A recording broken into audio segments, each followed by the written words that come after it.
This episode of Jocks and Jills is brought to you by SharkNinja, and we're big fans of all three of their brands, Shark Beauty, Shark Home, and Ninja Kitchen. And today we want to tell you about the Ninja Creamy, the 7-in-1 ice cream maker from Ninja Kitchen. Turn almost anything into ice cream, sorbet, milkshakes, and more.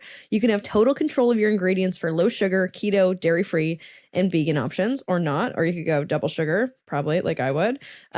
From sweet to savory and healthy to indulgent, there's a creamy treat for everyone. Create flavors and mix in combinations that you can't find in the store. That's what I kind of love about I see lots of Ninja Creamy content online, Tessa. We're going to get our paws on one soon. And I always see people they're like, here's my healthy recipe from I'm like, don't show me that healthy recipe. I want to see the most unhealthy ice cream treat recipe. But I'm sure healthy treats are good as well. We literally took the kids for a walk on the weekend to go get some ice cream with a pal and their son. And I walked in and I was like reading all of the ingredients in different ones. And I was like, secretly in the back of my head, I was like, I should take pictures of what is in all of my favorite ones so that when the creamy comes around, like I know what I'm doing. Like Grammy's cupboard, totally making that. I'm not making that. Oh yeah. Dump truck. Making What's it. in that one? It's a chocolate ice cream with chocolate brownie, cookie dough, and chocolate swirl, I believe. And chocolate and peanut butter swirl. Wow. Okay, that might have to be the maiden mix. I know. Ninja Creamy when it arrives. The kids get unicorn toots. I don't know what it is. It's purple. It's got these things in them. I don't know. So if anyone knows what's in unicorn toots, actually, can you tell me? Please. Magic and sparkles, obviously. Our friends at SharkNinja help put on every single episode of Jocks and Jills. They're also a proud founding partner of the PWHL. Okay, let's get into it. Episode 43 of Jocks and Jills. We are recording this on Monday morning, Tessa. So the Boston-Montreal game hasn't happened. If anything crazy goes down in that game, we will check in on it later tonight. How are you? Happy Monday. How's things? Happy Monday. Well, it wasn't a happy Monday. I will say that. Oh, no. My son thought that it was a long weekend. I believe he forgot about the time between Easter weekend and this weekend. Understandably so. He missed the Monday school. Everyone did. Oh, right. And then went back Tuesday. Yeah. And then it was the weekend again real quick. And so he was like, it's a long weekend. I was like, dude, it's Monday. And he was like, wow. I'm like, that's how everyone feels. Like, you get it. Totally. That's the saddest thing ever, though. He was so expecting to put on his PJs, watch a movie, like be in long weekend mode, and he had to go to school. That's actually really sad. I feel for him. It was like, you're like adulting at the age of 4, man. You get it. It's tough. It's tough. You have such little autonomy when you're a kid. I was thinking about it the other day. Actually, about your kids. I'm like, damn, they have to go to school every single day. Like, they can't just be like, man, I don't feel like it. I don't feel like it today. And even throughout the summer, like before Theo went to school this year for his first year of school, they're like, oh, you're going to take him out of school? Give him a little bit of a break? Out of daycare, sorry? I was like, no. He is going to do that all summer. Yeah. Same with Andy. They're like, you're keeping her. And I'm like, absolutely. Like, they just play. Like, what are they? They're not sitting down writing lines and copying words out of a dictionary, you know? Yeah, that's true. They have fun with their friends and stuff like that. Okay, so good weekend. The weather was really nice. It felt like the first official... Saturday, I had life backwards. I golfed Saturday and not Sunday. Think about the difference in days. We didn't look at the weather before we booked, and we had a busy Sunday. We had family errands and stuff like that. So we booked Saturday. It was so windy. It was really windy. I was golfing in the wind is not the clubs, not you. Forte. No, it was just, you know, when it's so windy that I'm like frazzled when I walk up on the ball and it's so windy. I'm like, I don't know where to hit it. I don't know how to hit it. The grass is blowing. I'm eating my hair. I don't know what to do right now. It was so windy. I also went to Medieval Times this weekend, Tessa, for the first time. I want to take the kids. Wicked. Since I was a kid. Please do not take them without me. I will be attending. It is the best thing ever. We went. It was one of my friend's birthdays this weekend. I did miss the Leafs game, and as a result, I think they lost. Okay. So I'm worried a bit about Tuesday night because my plans are to go to the Scepters game, and the freaking Leafs couldn't sweep on Saturday night. So now I have that to worry about. It's a lot to factor into my week, but that's pretty much all I have going on right now is watching hockey and trying to improve my golf game. That is hilarious. You could also just be at the Scepters game and have it on your phone, like watch it on your phone. That's you know what I did mean? at medieval times, but clearly the juice wasn't juicing enough. It didn't get them the full victory. I made it home for overtime though, which was cool. Okay. So see, no, it's just they had to give them one. That's just what it was. Yeah. For people that don't know what medieval times is, it's this like show that you go to like it's like you're back in the day. They don't even give you cutlery. You eat with your hands. It's tomato soup. It's chicken. There's little garlic toast involved. It's actually a very good meal. Mm-hmm. And there's people on horses and they like battle and like sparks fly from their swords and the prince gives out roses to princesses or whoever. And then or the drunkest girl who jumps up and down. Yeah. Might have been my friend Abby. Did you get it? Did she get it? Yeah, she did. Yeah, she did. We were like in the back row too, so she made a real push for the rose. They were like, it was that she's committed. She needs this flower. Yeah, it was so good. It was such a good night. I highly recommend. Again, hadn't been since I was a kid. It was exactly the same as when I was a kid. Like I remember it vividly. The last time I had been to medieval times was when I was like 10 years old. One of the only trips I ever took to Toronto. We saw the Best of Both Worlds tour. Hannah Montana and Miley Cyrus when she came out as both. Dude, that's literally better than the Eras tour. I pulled out my merch from that when I was home for Easter. I put it on my Instagram story. I have a little sweater. She's Hannah on one side, she's Miley on the other.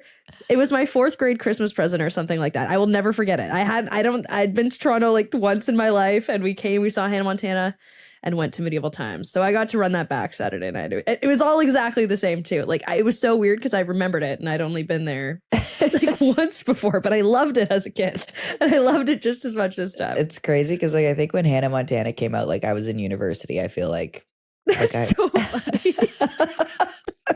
For whatever reason, I feel like I was in university. Like 100%, I was in university when Hannah Montana came out. And you were doing medieval times and. And in fairness, I'm 27 and still doing medieval times. So whatever. I got a bone to pick with medieval times. They don't have enough daytime ones. Oh, really? Yeah. Like weekdays? No, like just afternoon meals. Like I think like they a go 4 to o'clock. 2:30. Yeah, not very often. Oh, I thought there was a Saturday 2:30 all the time. Well, we'll have to figure it out with the kids because 7:30 is too late for them. We had a good weekend too. My friend Ekta got married. I went to my first Hindu wedding. It was awesome. The food was off of the charts. I'm technically still full from Saturday. It was breakfast, lunch, and dinner, an all-day event. Started at 9 a.m. Dude, I've been dying to ask you about this. What is the setup for breakfast at a wedding? Like, what time did you get there at? We were there at 10 to 9 in the morning. Okay. And then they had coffee, tea, fruit platter, croissants, muffins. They had some type of I wasn't sure what their cultural food was, but it was tasty. There was rice. There was this like felt like honey, like a hard honey little piece that you could break off and put on these little flat like cracker things. Yeah. Anyways, I ate everything. I didn't skip a thing. I skipped the coffee. I don't drink coffee. Yeah. But then we had to go outside and there's like this barat procession where you like dance around the groom and there's like colorful smoke things. Oh yeah, I saw this in your story. So cool. I sent it to you. I was like, it is 9:30. This is what I'm doing right now. Yeah. Anyways, so we were like pumping tunes. I felt bad. Luckily we weren't like in a neighborhood or anything, but I was like, if there's anyone around, like just trying to have a nice Saturday morning, we're like dropping heavy based tunes, dancing around this convertible Mustang with my buddy Brian in the back. Anyways, we go in. The ceremony was very like intriguing, interesting. There was like 14 steps to it. It was awesome. In the program, they had like explained every single thing that was going on. Cool. There's like no rehearsal to it. It's just like I don't know if it's a priest, but we'll call him the Hindu priest. I'm sorry, this is very ignorant of me. I'll do some reading after.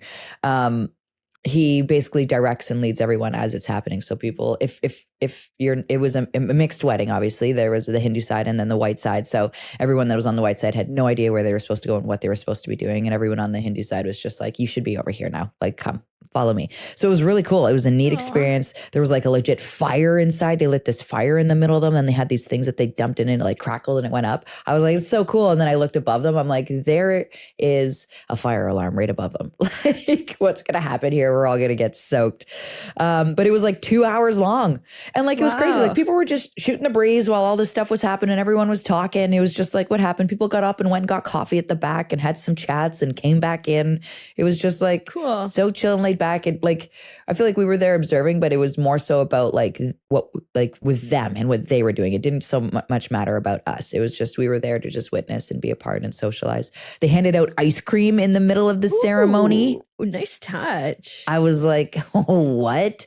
I was like, I'm going to get up and go get a snack. I think Ed's like, yeah, for sure. Someone comes to our row. They're like, ice cream. I'm like, is it 10:30 in the morning? Sure, whatever. I'll have one. Throw me that over here. Yeah. And then we had lunch, which was awesome, amazing. And then we went home, got the kids from Ed's parents, hung out with them for a bit. Ed's parents came back and watched them in the evening and went back for like, I'm pretty sure I went back and had 3 refills on my plate. Nice. Like just gross. And I was like, I need to dance this off. Like I need to dance like really hard tonight. Like I should be going home sweaty. Yeah. Like after eating this meal. Mission accomplished. Dude, yeah, it was so much fun. It was nice. I hadn't seen this group of friends in a long time. You know my best friend, Erin. Yeah. She was tall, great blonde, too. looks like Gwyneth Paltrow. Yep. She was there ripping it up. Her husband was there. We hadn't seen each other in so long. So it was nice just to tie one on again, if you will. Open bar will do that to you sometimes. So for sure. Yeah. And then Sunday morning came around. Look, if anybody out there has kids, these people don't even sponsor our podcast. They should, because I live and die by these. I know you actually do. More than trains. This is, you advocate for 2 things, trains and these no days wasted hangover pills. Can people just hear me out on this? If you have children and you're drinking and you're not taking these, you're doing it wrong. Okay. These pills save me. The only thing you are is tired the next day, because you went to bed late and you're likely having, a lot of fun dancing. Your body's probably a little sore like mine was. But you just take them either when you're drinking, after you're done drinking, before you start drinking, whatever. And then you don't get like gut rot. You don't get the headache. You're just, like I said, whatever amount of sleep you got, which was for me was like 3.5 hours, I'll say. Yeah. You're just tired. That's the only thing you're dealing with. So slap back a coffee or a couple of teas and you're good. Anyways, I'm going to be donning those. I'll bring you a couple if you want on Tuesday, because Shirley Girlies, we're having our year-end party. And I'm going to pre-apologize because that Tuesday game you're going to on Julia, we're going to be there. We're going to do our darndest, like your friend Abby, to get on the Jumbotron. Like there will be I feel like we might know a guy. Of us. Yeah, I know. I messaged Brendan. Unfortunately, we won't be participating in the intermission hockey game. I think that's for the best. But we will be there and you will hear us if you're at the Toronto Septors game on Tuesday. But if there's any ridiculous intermission games, like not hockey games, like fun games, like the I think you should participate. Building game like you did? Yes, something to that effect. You guys got to be in. Like if there's a tricycle race, I want us to be drafted first overall. Like I want in on that. Imagine how competitive you and me would get in a tricycle race. No one's winning. Another. I'm winning. I win. It's funny. I tell Theo, I would like crash into you, so we'd both. Dude, I tell Theo and Annie I wouldn't that go down with the loss. I'd just cause a crash. You would. I wouldn't. It wouldn't even matter. I wouldn't let you can catch me. You'd eat my dust. I tell Theo and Annie all the time. Whenever we have to like partner up and be teams, we went to this regatta in the summer, and I was like, Ed's like, Theo, be my partner. Theo's like, okay. I'm like, come on, Annie, we're gonna win. And so we go, sure enough, Annie and I win. She gets a gold medal. It is like a big deal. She gets a coloring book with it. It's huge. Theo is rattled. And I was like, dude, you picked the wrong partner. You need to understand, mom wins all the time. Like, I just win. That's all I do. And she's like, well, that's not fair. And I'm going to be your partner now forever. And Annie's not allowed ever. I'm like, okay. And I forget what happened. Something else happened. And he picked another partner and I ended up winning. And I was like, ah. And he was so mad. He's like, why? I'm like, because your mummy's too competitive, sweetheart. Your mummy is not allowed to lose in her own mind. So yeah, that's not how it choose works. Correctly next time, child. Yeah. Okay, so we've yapped for 15 or so minutes now. Sorry, everyone. We haven't seen each other in a little bit. I know. We have to like start calling one another on the phone on Mondays before we do the podcast. Yeah, or just a Sunday chat. Hockey talk starts now. Let's get to it. Headlines in the PWHL. Okay, 3 games this weekend. 1 game for each team, and now we're down to 2 games for each team, and we are officially in the stretch drive. All the games this weekend delivered. Tessa, let's start with Montreal, Ottawa. Let's start with before the game. Jinsey Rose singing the national anthem. I know, Canadian national anthem to boot. Girl, I'm so impressed by that. Like, I get stressed out about, like, I feel like singing the national anthems is one of the most stressful positions because it's just, it's very low. Not for Jinsey, because if you're a player and you're in full gear, it's not it's not high risk, low reward. It's high risk, high reward. But like for an everyday civilian, singing the national anthem is very high risk, low reward, right? Because if you do a great job, like no one is ever probably going to acknowledge it. If you do a terrible job, you're going to end up being the most viral person on the internet. Jitsi Rose, a Missouri girl, sings the Canadian national anthem to show her appreciation for Ottawa Charge fans before that game. They had their biggest crowd of the year, 8,576 Ottawa Charge fans. It was also Pride Night. Really cool moment before the game with their pregame puck drop. It's been 20 years since same-sex marriage has been legalized in Canada. So they had one of the first lesbian couples that got married in Canada dropping the puck, and it was Lesbian Day of Visibility as well. So how do you know who the first couple, what, like, is there, I know, I don't think they were the very first, but they were among the first couples in Ottawa when Ottawa. It was legalized. Yeah. I thought you meant in Canada. I was like, who's keeping track of all that? Yeah. I think it was Ottawa from what I read on the Pride write-up. Okay.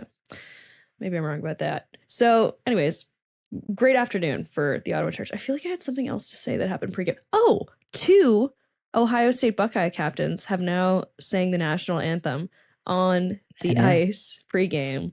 Tessa, you are officially on the clock. No one wants to hear me sing. Do you hear my voice? I do. Yeah. Though it's still a little raspy from the weekend. I'm not going to lie. I was singing on the dance floor. You want to hear me sing? I feel like you could give like Black Velvet vibes. Like got a little rasp to it. I think it could be something cool. It's not. Ask my family. Sometimes Annie's like, don't do that. I'm like, okay. You just shushed me. Oh, that's funny. Yeah. Even at bedtime, we're like, do you want mom to sing you a song? She's like, no, thank you. I'm like, all right. Ed will sing her like 8 songs. She's like, you just need to not sing. So I'm going to not sing. Strengths. You are the team sports person. Singing ain't it. Yeah, I don't even like playing DJ. Don't like playing DJ. It's stressful. That's a high risk, low reward thing too, because everybody will just complain about the music. If you're doing a great job, nobody's commenting. I'll be the pigeon in the corner barking song requests 100%. But like, I need someone else to set the tone and like the vibe to be like, okay, yeah, I'm feeling this. Oh, this reminds me. I want to hear this one, you know? Right. I can't just be the one. Yeah. So I am not singing and I am not DJing. Okay, but you got to break down this Montreal Ottawa game. Yeah. Ottawa. Yeah. What a game from the Charge. Played like they needed to. I jumped from the get-go in front of a sold-out crowd, so that helps, like you said. Look, I've been very hard on one player in my own mind this entire season, and this is Ashton Bell. And I think it's crazy how she kind of just shut me up, even though no one knew. I was like, man, I want more from this kid. I want more from this kid. I've said it to you plenty. And here she is, just ringing in a win for her team in the most clutch of clutch ways. Regardless, I feel like even though the beginning of her season I felt was a little bit quiet for my liking for a player of her caliber, what a bounce back after Worlds, after the World Championship break. I mean, it just shows her veteran presence and the leadership that she has. She understands the importance of these games.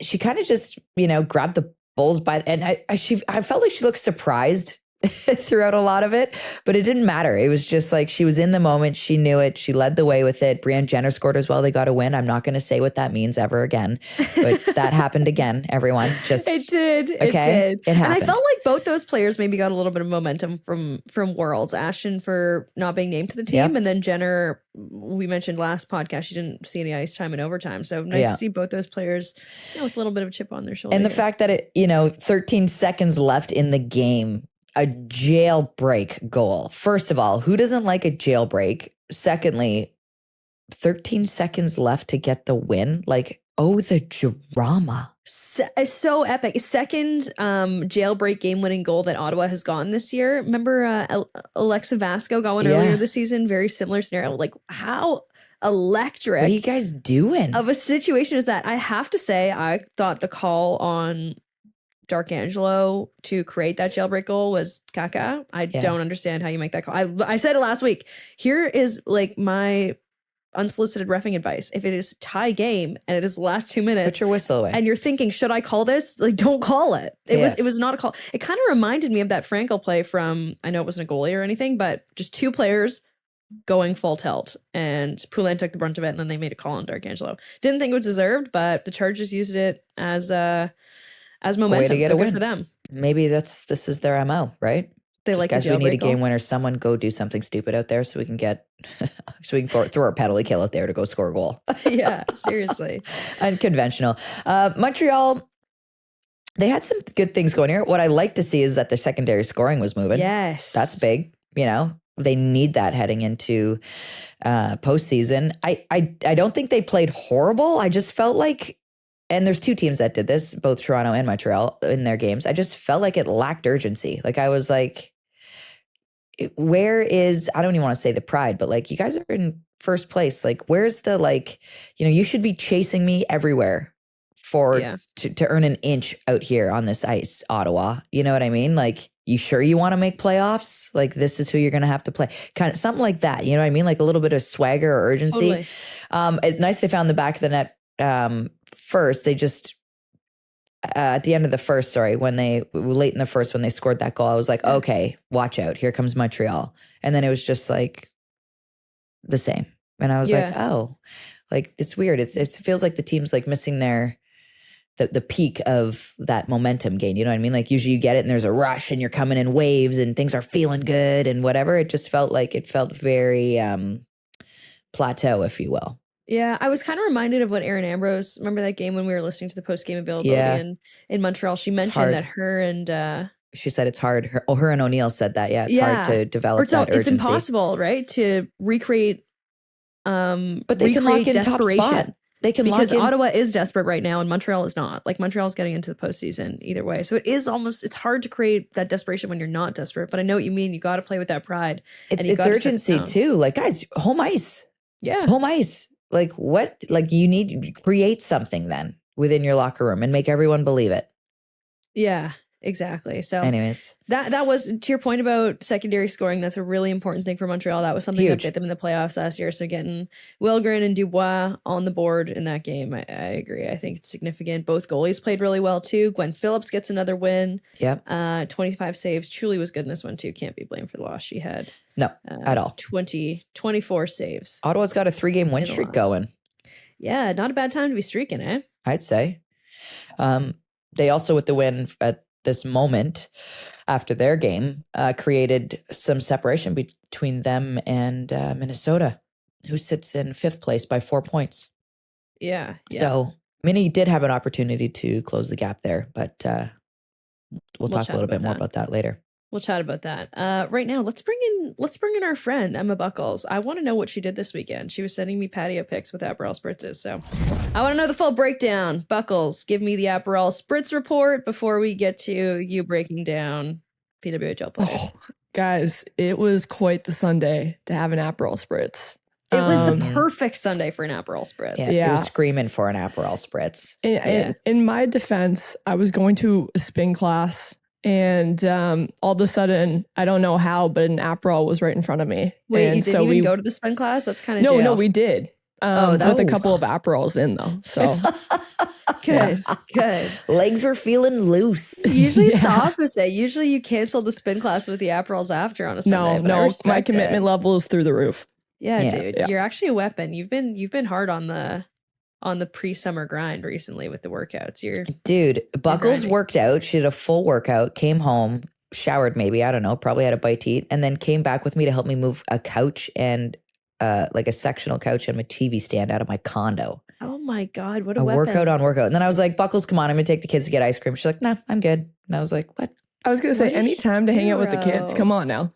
What a hero. Dude, last week, even she did a morning workout. I FaceTime her later in the day. She answers from the treadmill. I'm like, okay, hero, please leave some steps for the rest of us. Anyways, seriously, stop it, but keep going if you want. we brought you in chirping last time, so we had to bring you in pumping your tires just so I stay around. Okay, I got it. Yeah, okay. It's all about balance in the universe. Bucky's, who are we looking at this week for breaking down with Buckles? So on Fridays you're going to look at prospects, right? Yes. Up until the draft, and then on Tuesdays you're going to keep looking at current PWHL players. Oh yeah. This week? Keep a balance. We're doing Jen Gardiner. How can we not? So good at World Championships. I was going to say, this player has really taken the PW by storm and then had herself quite the World Championship. So no better time to highlight a player like her. So let's talk about her. She is a two-way talented young player. She's so reliable both in the offensive zone, but in the defensive zone, which is so underlooked. I think that's something that is so great about her game. She's an asset. She's able to kill if needed. And I think when she gets the offensive zone, you can see her talents. She's got an unbelievable shot.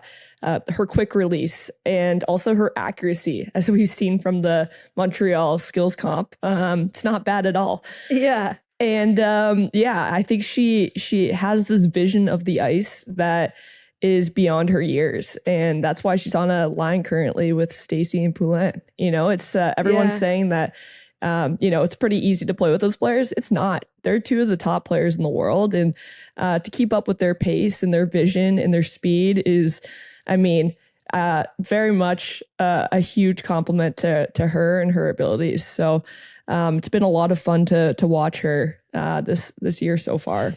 Before she even entered the league, she was getting a sniff with Team Canada at one of the rivalry series games, like way back. And I remember reaching out to Muzz and I was like, what do I need to know about this kid? Like, what's she bringing? And she was like, Team Canada doesn't even know what they're missing.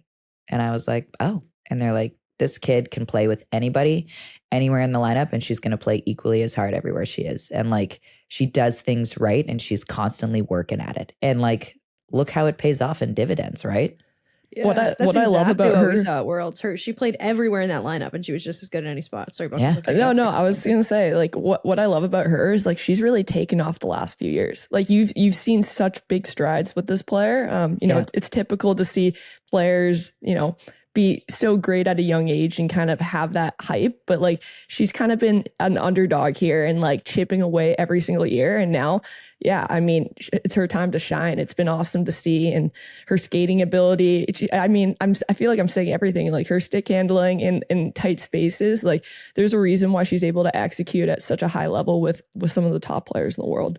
And that's just it. It's not like she's benefiting off of work that Pooh and Stacey are doing for her. Like she's doing work for Pooh and Stacey and also keeping up on the skills and playmaking department, which is wildly impressive. Mm-hmm. And Julia thinks that she's going to get stolen by PWHL Vancouver. You've heard it here first. Stop saying that I started that rumor. I can have Montreal fans after me. That's everybody. The last fan base I want to ask, guys. I did not say that. I did not. You Tar fans, no.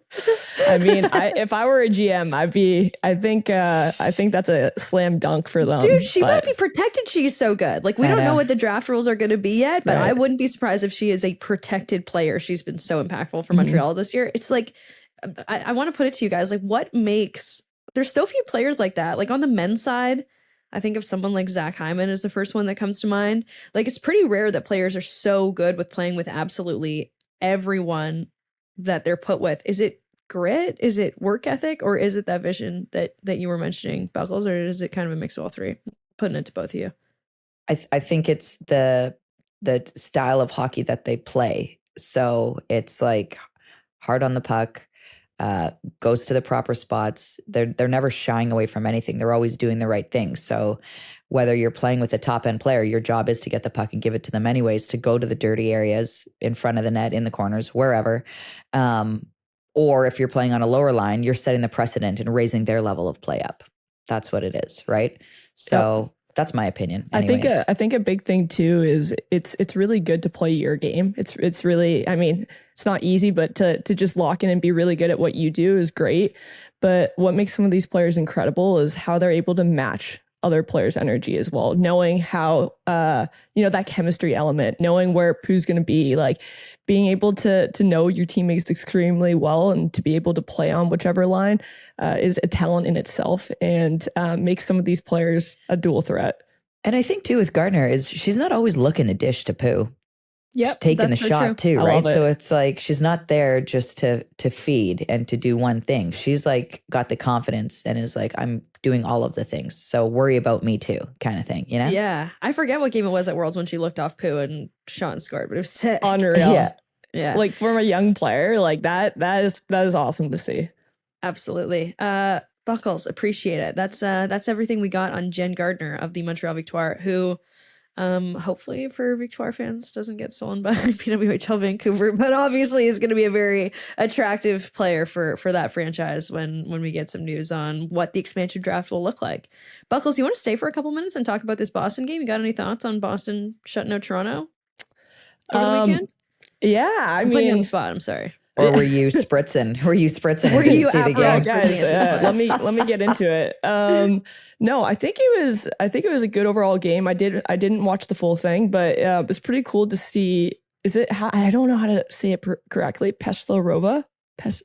She was a star. You said it perfectly. Oh my gosh. Like it's cool to see. Like obviously my heart breaks for Erin Frankel right now. And I hope she's back in very soon. But hey, to rise to the occasion like that, and would she have 40 minutes under her belt beforehand? But to come in and still be scoreless on her in her PWHL career thus far, I love it. It's a great sign to see for Fleet fans. 100%. I'd say 100%. Thank you, Buckles. Appreciate you. We'll keep dissecting this Boston win over Toronto. And you guys. Keep having your Aperol Spritzos. We'll call you back if we need you. Yeah. Go back to your Boston cave. Announced a whole bunch of roster moves before that game on Saturday, Sunday. I'm all confused right now. Saturday. Hannah Bilka was activated from the LTIR. We kind of talked about this on Friday's podcast. So happy to see her back in the lineup. She gets an assist right away. Nice to see her on the board. I'll go through all the roster changes. Kelly Babstock, Hadley Hartmetz activated from the reserve list. Amanda Pelkey and Alina Mueller were both placed on the LTIR. I was really surprised to see Alina Mueller placed on the LTIR. Literally, Becky Keller and I were like, what? And then I read online that she was injured in the placement game, and Becky and I were both like, but when? Like, where? I don't, like, what? Yeah. So I don't know. I'm not sure. I do not have an answer for anybody, but I do hope she recovers quickly and is okay.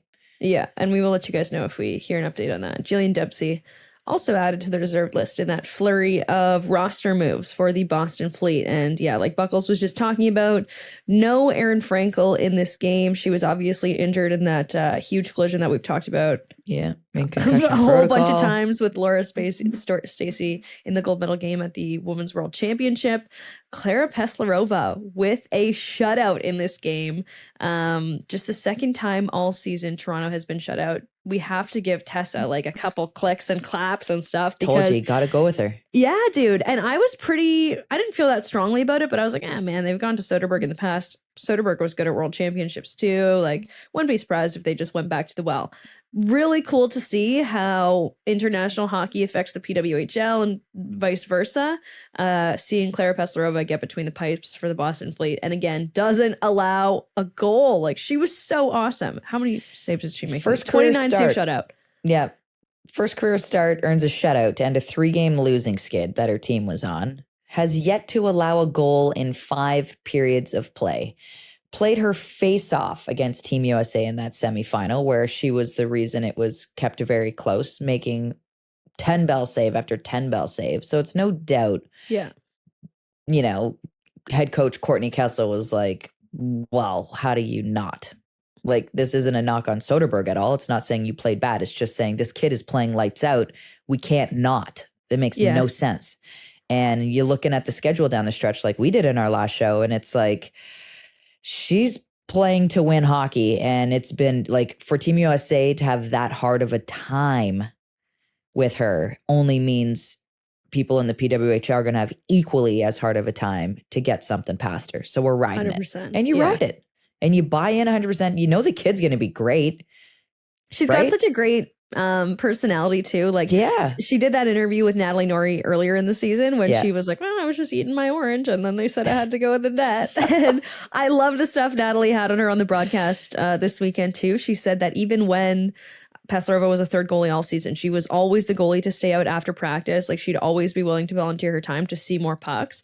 So she put in a ton of extra time to make sure she was seeing enough rubber before the World Championships, because, man, that was a question mark going in. Like, has she played enough? Has she seen enough game action? Yeah. And she proved that she put in enough work on her own time to prepare herself for that tournament and for this stretch run. And I mean, no knock on her, but that's your job when you're the third string goalie. You're always going out for anything extra and always. But it only is beneficial because you're just spending more time with top end players who are practicing these. Like, it would be like Pooh saying, hey, Pest, can you stay out for a bit? I want to work on my one-timers from this side, short side high. Cool. Well, now she's practicing it too. Yeah. Against one of the best players in the world. You know what I mean? Totally. So goalies that get lots of reps and get a chance to practice with all of these great players, really, it's only beneficial. Any puck that hits you or buzzes by you, whatever. All experience. I thought Rattray was great in this game as well. Not only because she got a couple apples, 2 beautiful assists, might I add, but Boston really needs her to continue to be this driver, this driving force that I felt like she was out there. Like I felt like every time I kind of looked away, I'd hear, and Rattray, and I'd have to like look back, and she was just doing the right things, playing the right way. I knew she was going to have a fire lit under her butt after not being named to that Worlds team, but I think too, with her family, her wife Whitney expecting soon, I think there's a lot of excitement in her life and good distraction where it's not an angry fire. It's like just another thing that happened to her, but she's still got enough oomph and pep in her step to come back and be this player that Boston needs her to play. So it was nice to see. And also, like, for any team out there that is going to be playing Boston, just know you can't really let them gain a lead for too long, if at all, because this team is far too good at closing out games. And now that they don't have late. 1, not 2, but 3 really good goalies, it's scary. I like this team for the playoffs. They're built right. They had a good start to the game. Second period was meh. And then they just ended it the right way with a late goal and closed the game out properly. It was just like by design. And everyone was like, nope, this is what we're doing. And off they went. And yeah, they did it. It was just like, okay. And like I said for Montreal, Scepters expected a little more out of you. You had a great opportunity here. I didn't see much urgency the way I wanted to see it. I hope it changes because I don't like heading into the playoffs with stuff like that. With a feeling like that in the locker room. Didn't feel like they were ready to go from puck drop at all. They allowed a goal on the first shot. Third time this season. I was going to say, it feels like that's happened. I'm going to say so many, but it feels like so many. It's happened 3 times this season. I don't know. It's just a weird one. Off the opening faceoff. It's happened multiple times. Weird. I don't get it. Nonetheless, Toronto could have done it themselves by locking in a playoff spot. Yeah. And you heard Marty St. Louis say it with the Montreal Canadiens earlier this year. If you do it yourself, it's better. You're just a better team for doing it yourself. And obviously the Montreal Canadiens didn't get in by doing it themselves. They got in by the Blue Jackets losing. However, similar situation for the Scepters. Think of how much it's kind of like a badge of honor. Like, yeah, we did that. You know what I mean? Not that they're worried about losing a playoff spot by any means, but like, earn those, get those. These are the things that you use, right? Like that urgency feeling that you said, use these things to propel you, to make your team better. Find something to really hone in on, because to show up and just play hockey because it's another hockey game and try and be good at it isn't the way you play heading into the playoffs. Like Toronto, Montreal better be careful, because there are 3 teams below them that are fighting for their lives to make these playoffs and are playing like game 5 hockey right now, every game.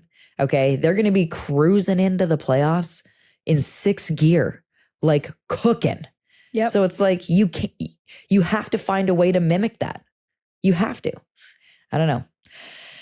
Anyways, Boston's regulation win over Toronto eliminated New York, Julia. So gold plan points on the line for them. For a second year in a row. We'll get to what's going on in New York after we talk about their game on Sunday. Should we start? Country roads, take the sirens home. Yeah, she was. What a game for her. She's been so good all season. Yeah. There's been a couple really bright spots for New York in what again has been another season where they're the first team eliminated. Sarah Fillier, obviously their first overall draft pick. Comes as advertised. I think she's second in the league in points right now. And Corinne Schroeder hasn't gotten enough love this year because of how her team has played, but she has been excellent all season long. And Sunday was another example.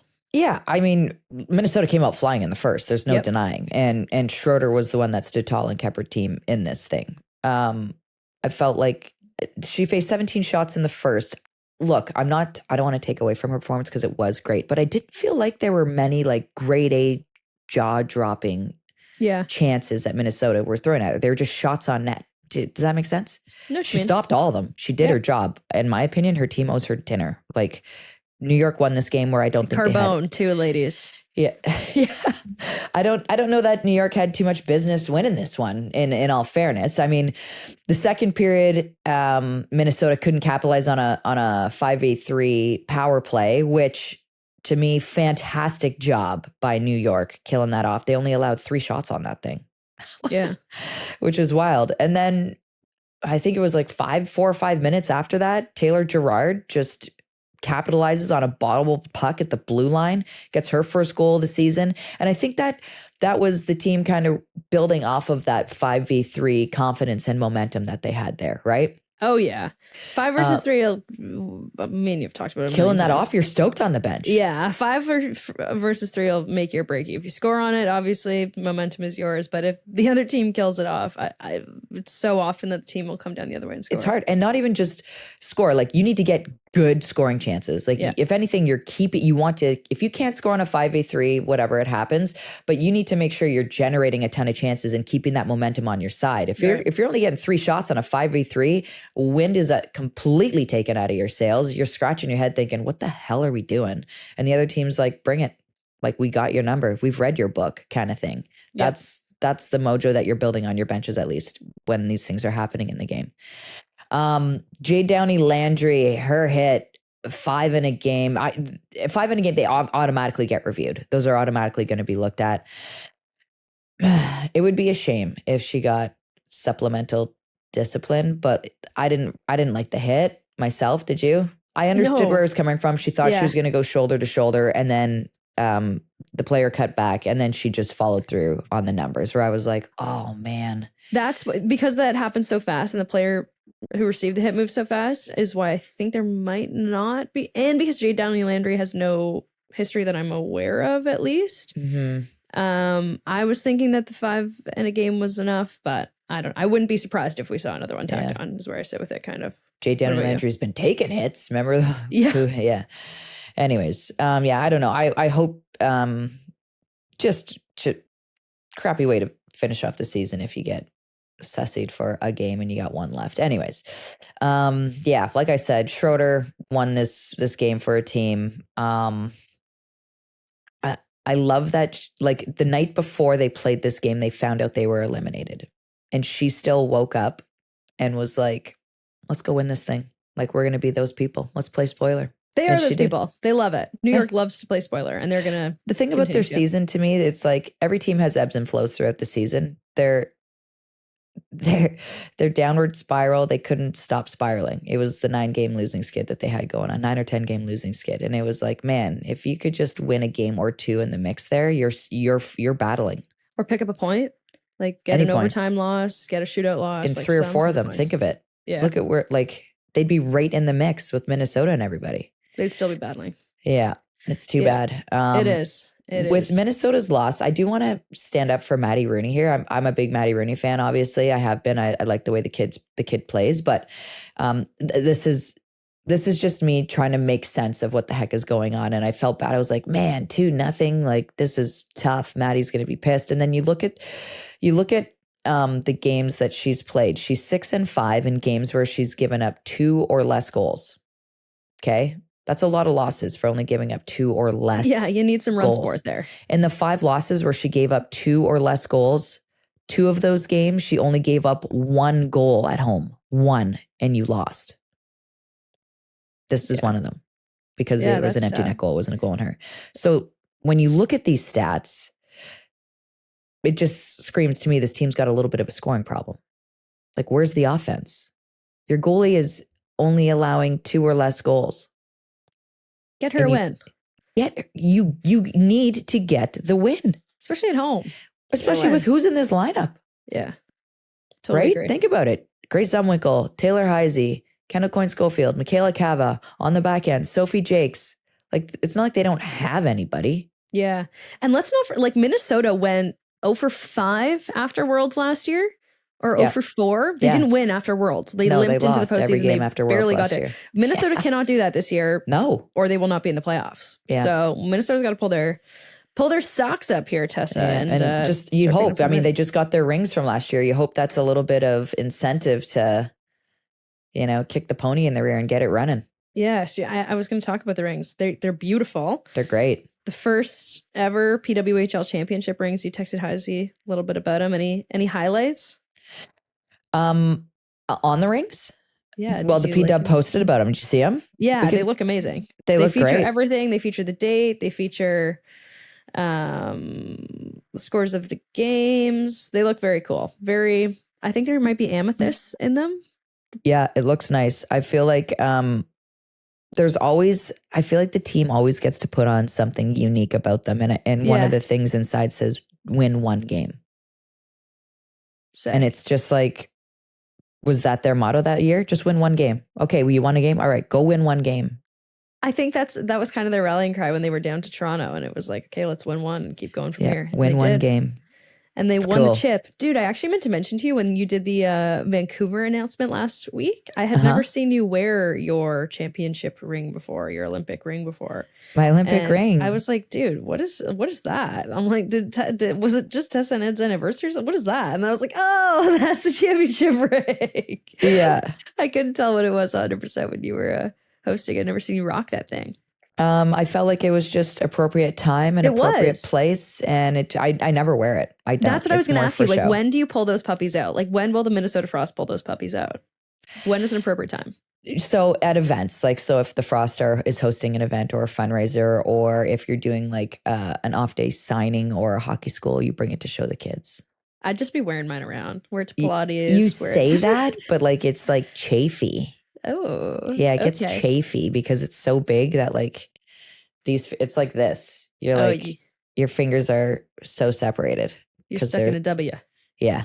Interesting. Yeah. Anyways. Okay, a couple things from that win for New York over Minnesota. That officially got these Toronto Scepters into the playoffs. So to your point, they weren't able to do it themselves. But the Toronto Scepters are the second team with an X beside their name officially going to the PWHL postseason. Seeding still remains to be seen, though, Tess, and that's going to kind of remain to be seen right till the very end of the season. Like, we don't know who's going to clinch these top 2 spots. No, and I think that's what still makes this fun. So you want to talk about urgency? There's the urgency. Toronto and Montreal, that's your urgency. Get after it, because all these other teams, like, think about it. These other teams are so dialed. They might not even be focused on that. They're just focused on points, baby. Every day, every night, every time we're lacing up, we're just getting points, and they might find themselves in second place. 100%. Could happen. I have a gold plan update. Adam Gold is so nice. He like translates the charts for me now. He sends me an email, and I will no longer be reading stats incorrectly. So the first thing I have to tell you guys is the reason why it said 119% when I looked at it last year. He emailed me. He's like, oh my gosh, that is so funny. I looked at it while he was resetting it. New York's game was moved to the 27th from the 26th. The probabilities over 100% were correcting for schedule changes. So that's why it said over 100% when I looked at it. And then he reset it after and it went back to a normal amount. But it is official. The New York Sirens will be drafting first overall this year among original 6 PWHL teams. It is officially impossible for another team to earn more draft points than the New York Sirens. Only Minnesota, should they be eliminated, has the opportunity to play a game after elimination. And even if New York and Minnesota were to tie with 3 draft order points, New York would have to lose their final 2 games for that to be a possibility. Mm-hmm. And in that case, New York would hold the tiebreaker and be in last place. So New York is officially on the clock for the 2nd season in a row. They will be selecting first overall. Thank you, Adam Gold, for making me percent correct. It's really not 200% or 19 or anything weird like that. Adam Gold is so nice. He has come up with this incredible model for the PWHL to use when it comes to drafting and to create a draft order that promotes parity and promotes teams not tanking and playing hard to the end of the season. And you don't have to tell the New York Sirens twice. They love playing spoiler, and we saw that on Sunday versus versus Minnesota. You're fighting for that one, hey? Yeah. Versus. What did we just talk about a second ago? Dude, I don't know who our spicy tendy is going to be this week. I am intrigued to see who you have because I feel like there's a few options. So let's get to spicy tendies. Spicy Tendies is brought to you by Ninja Kitchen. Experience the power of the #1 air fryer brand in Canada. Tessa, we have so many options right now, dude. Like the Ticey's were tendy. The Ticey's were sendy. I don't know what I was going to say. The tendies were spicy. The tendies were really spicy this week in the PWHL. They were. Who was the spiciest? I'm going to give Gwyneth Phillips a shout out. Okay. Because she's allowed only 3 goals in her last 3 starts. And I thought she played fantastic in her game. However, I also have to give Klara Peslarova a shout out as well for never allowing a PWHL goal to date. Playing fantastic when her team needs her, when the green Mazda is out just resting and recouping that noodle of hers. But this one's going to go to Country Shrouds because she played great. And she played too well to ignore IMO. She found out her team was eliminated, like I said, the day before, wakes up, still shows up to play. 17 shots in the first. That's enough for 2 periods. Sometimes teams only get 17 shots in a whole game. She got that in the first period, okay? She remains undefeated against Minnesota. She's 5-0. Back-to-back shutouts for the kid. First goalie to earn 4 shutouts in regular season.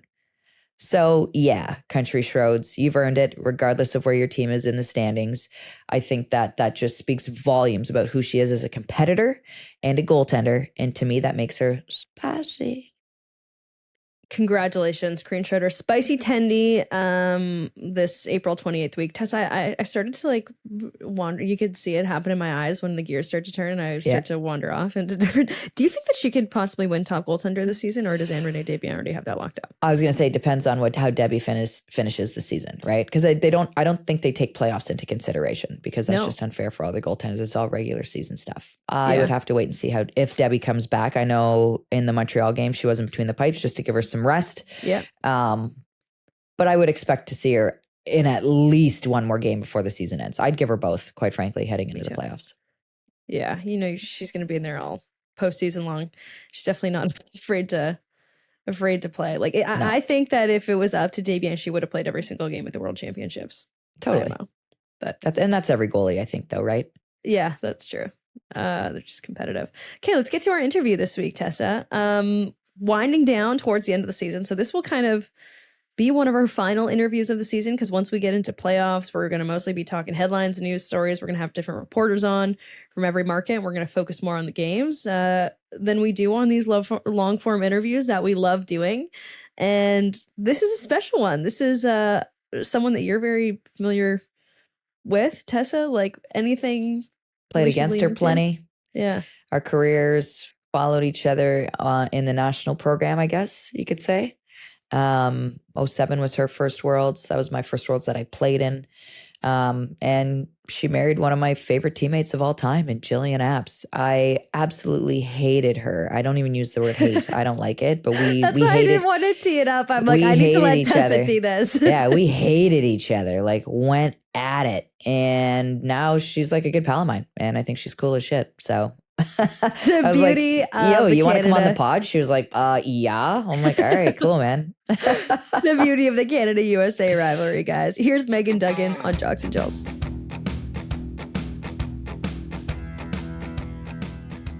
All right, everyone, we are excited for this one on the Jocks and Jills podcast. Tessa, it's someone you played against for a long time, someone I always really enjoyed watching, an American hockey legend. Let's welcome Meghan Duggan to Jocks and Jills. Thanks for hopping on today with us, Meghan. Hey, guys. Yeah, I'm honored to be on the pod. How you feeling? You just ran a half marathon yesterday. Like, what are you doing talking to us? Seriously, the day after a half marathon, I've done one. Me too. And I was like unwell the next day. And I ate so much pizza the night after. Like, what is your what did I have last night? Oh, I had a burger.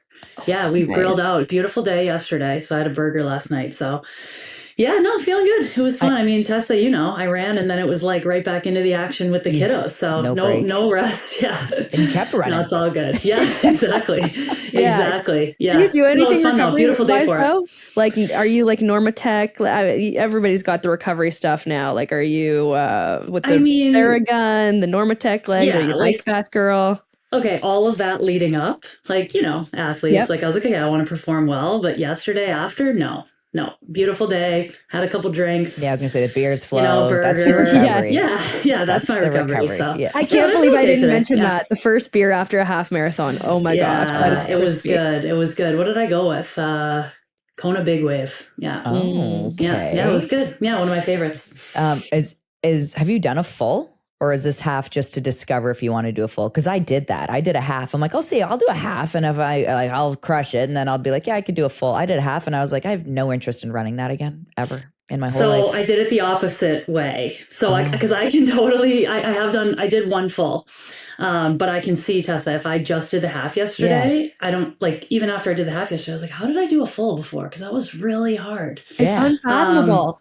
At the Toronto waterfront one, you could see like the halfway. It's like, oh, the end is 1 kilometer away for the half marathon. And I remember taking that turn and being gassed and thinking, oh my gosh, there's some poor sons of bitches that have to do that all again. Like, I can't believe that. No, seriously. Crazy.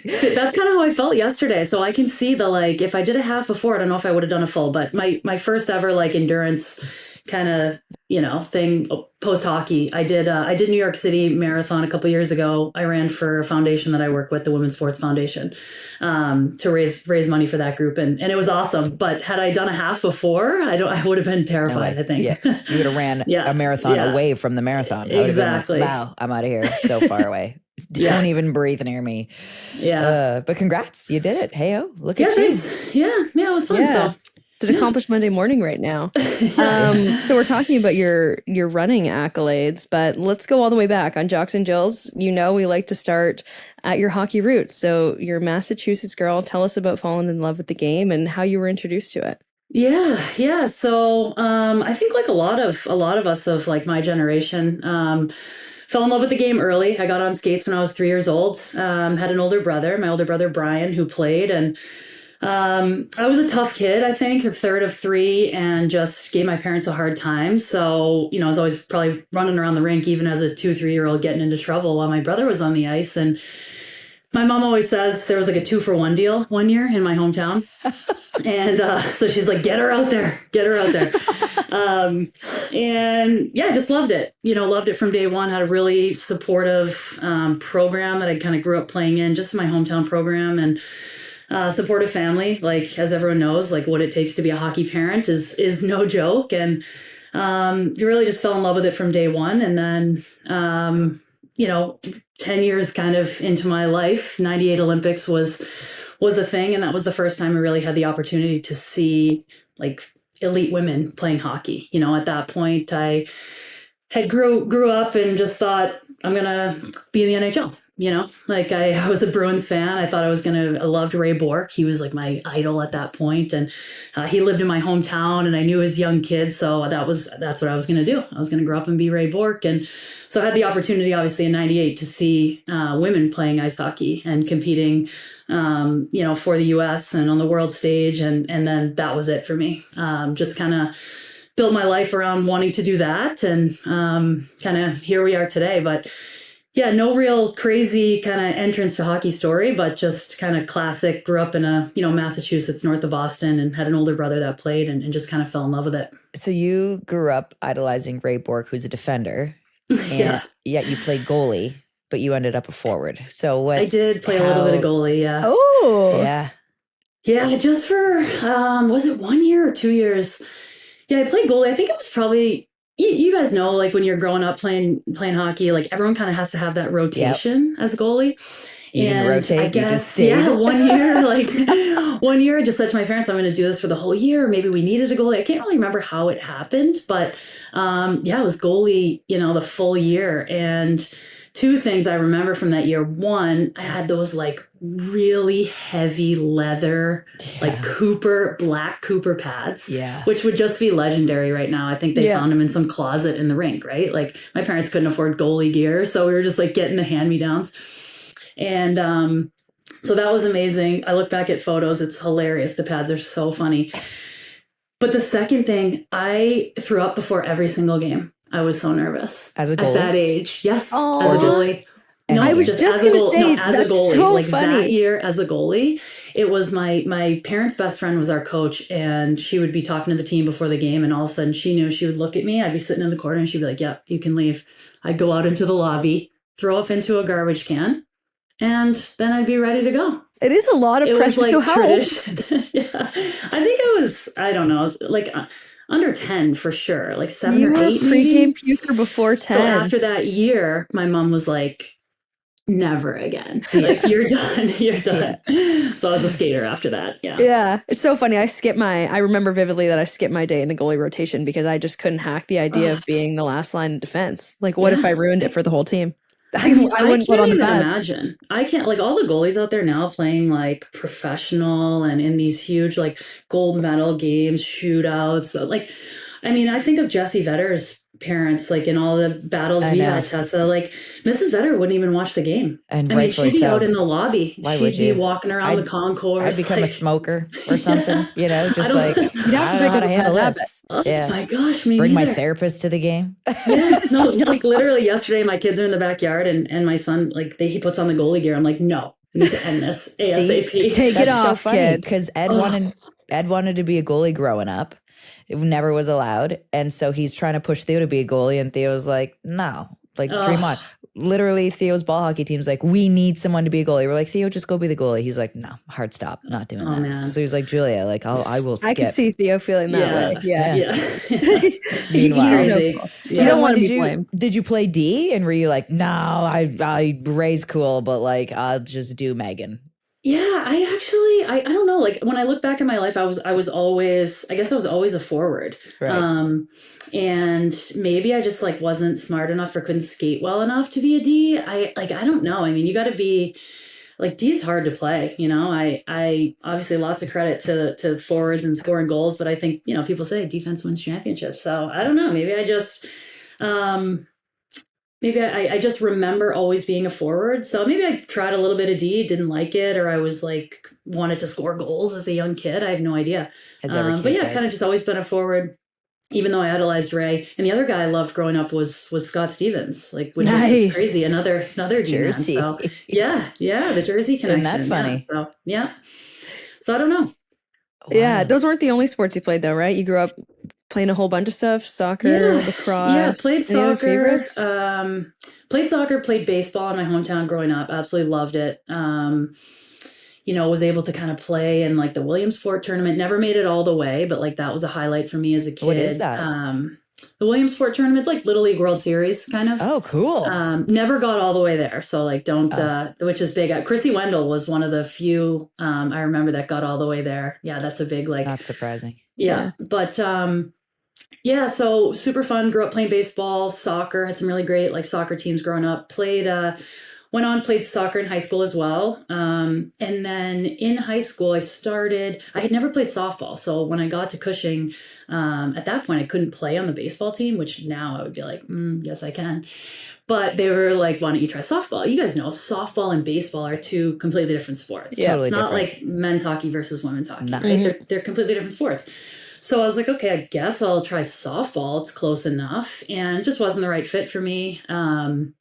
But my advisor at school at the time was our lacrosse coach. She had played lacrosse in college at Columbia, actually. And she was awesome. Erica Lawler, like best friend of mine, played on the lacrosse team. And so I was like, okay, I'll try this. I was so bad to start. Really? So bad. It's really hard. It was just really hard to like pick Yeah. up. And then once I picked it up, like I got into it and played for a couple of years in high school. And you know, Was it our box team was or great field? and had fun. Field.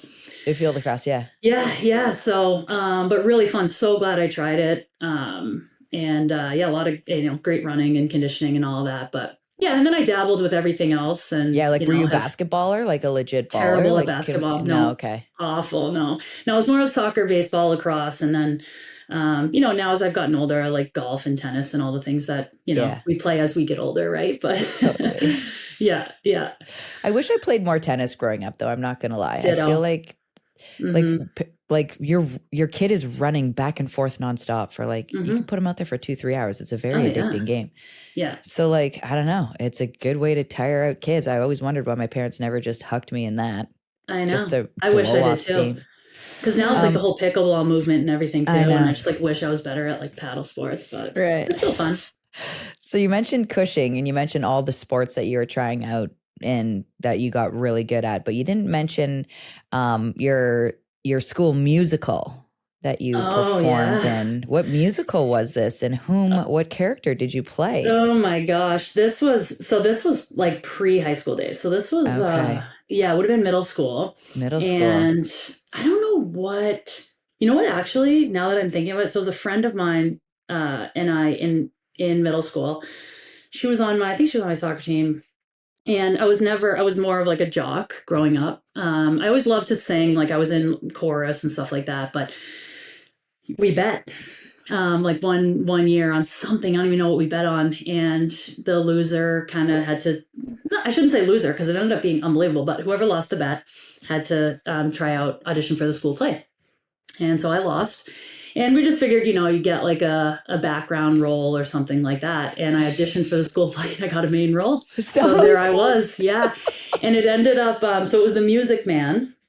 Yeah. And I played one of the, I don't know if you guys know them. I don't know that musical. Yeah. I'm sorry. I played one of the Pick-a-Little ladies. No, Pick-a-Little ladies, they were called. So you're just like these singing, dancing, gossiping women in the town. And it was awesome. Like, honestly, it pushed me out of my comfort zone, like to the nth degree, and really exposed me to a group of people and friends and a circle that I didn't run in at the time. And it was really cool. So kudos to kind of my friend in that bet. She ended up actually auditioning as well, and just for fun. And she got into, but it was great. I mean, I look back at that now and I think like, obviously how it came together was kind of funny, but I would want that for my kids. Like, what it really win. Challenged me. Totally. It put me in like a really different environment. Somewhere in your heads, I feel like you guys both low-key wanted to be in the musical. Yeah, we probably did. There you go, Julia. We probably did. I was like, you should dare me to be in the musical. I'm just like dying. Yeah, no, but it was awesome. And like I said, I've always liked to sing. I'm not like a shy person, but I was nervous and it was uncomfortable for me. But great to, do something like that for sure. Yeah, that's really cool. It's nice to be exposed to. It's important to be well-rounded. We get a lot of hockey robots, but it's nice to do different things. For sure. You mentioned going to Cushing. Yep. Can you tell us about deciding to go? Did you have to move from home to go there? Yeah. How young were you when you did that? So I was 14.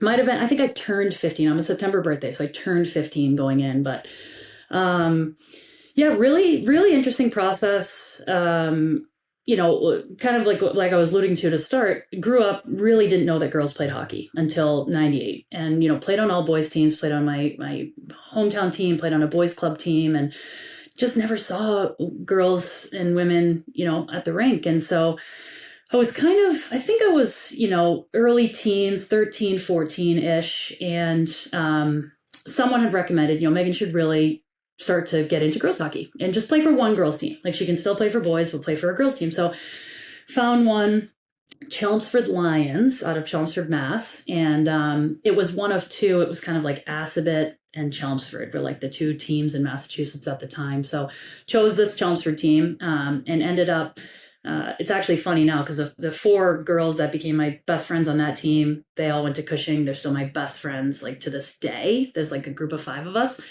So clearly a great decision, but they were all at the time, one of them, Erica Lawler, who I mentioned earlier, but they were all at the time at Cushing. They were playing on this club team together. And so my family and my parents just kind of got exposed to girls hockey, the New England Prep School League, why we would do that, what it looked like. We knew nothing. My parents and I were actually recently laughing about it, just knew absolutely nothing about the process, right?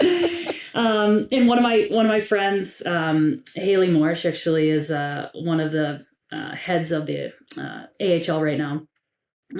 Her dad really just kind of educated my dad on it, and we started looking at schools and chose Cushing. That was just kind of the path for young girls playing hockey at the time, was really, if you want to make something of this, choose one of the New England prep schools. So looked at a couple, and Cushing just seemed like the right fit. But yeah, I mean, so challenging on my parents, like for me to move away at 14, 15 years old. And it's wild. It ended up being the same year that my brother went to university. And so my parents just like, and I had an older sister who was already at university, but they basically just like overnight were empty nesters. Yeah, when they thought they'd have me for another 4 years. Yeah. And so it was just tough for them, tough for me, but best 4 years ever. Like, can't imagine not having had that experience. But if you ask me now, like if my oldest, my little boy was going to move away in 10 years, I would be like, no, I need like 5 more after that, you know?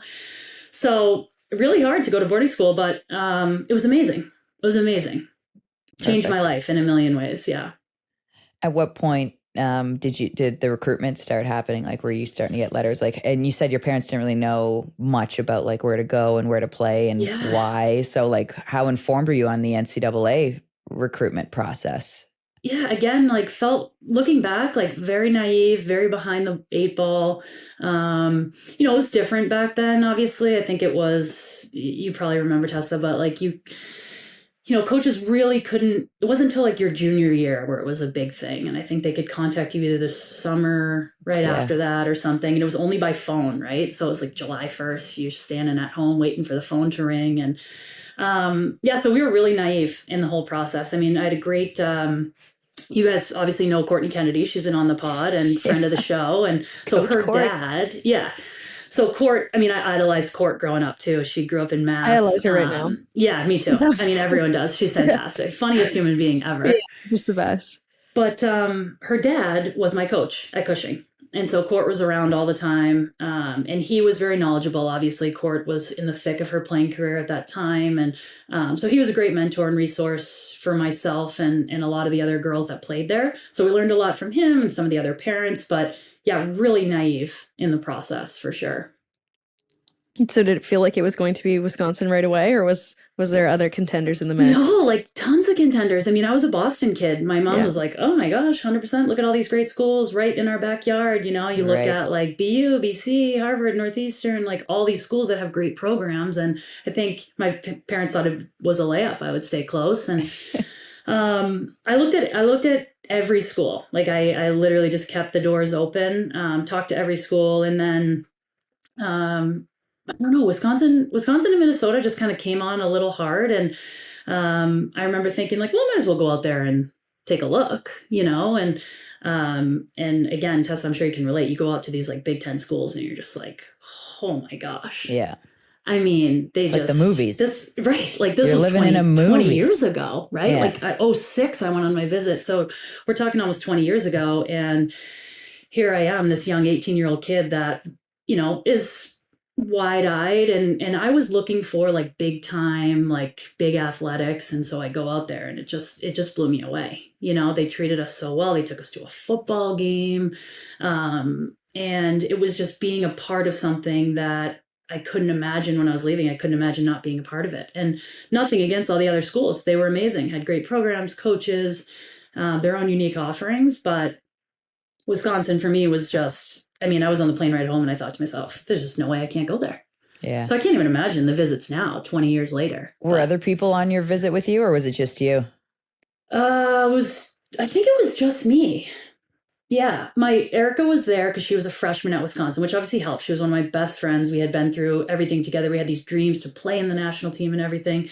And they knew that, and so they had her. She was like my host. And, was she? Yeah.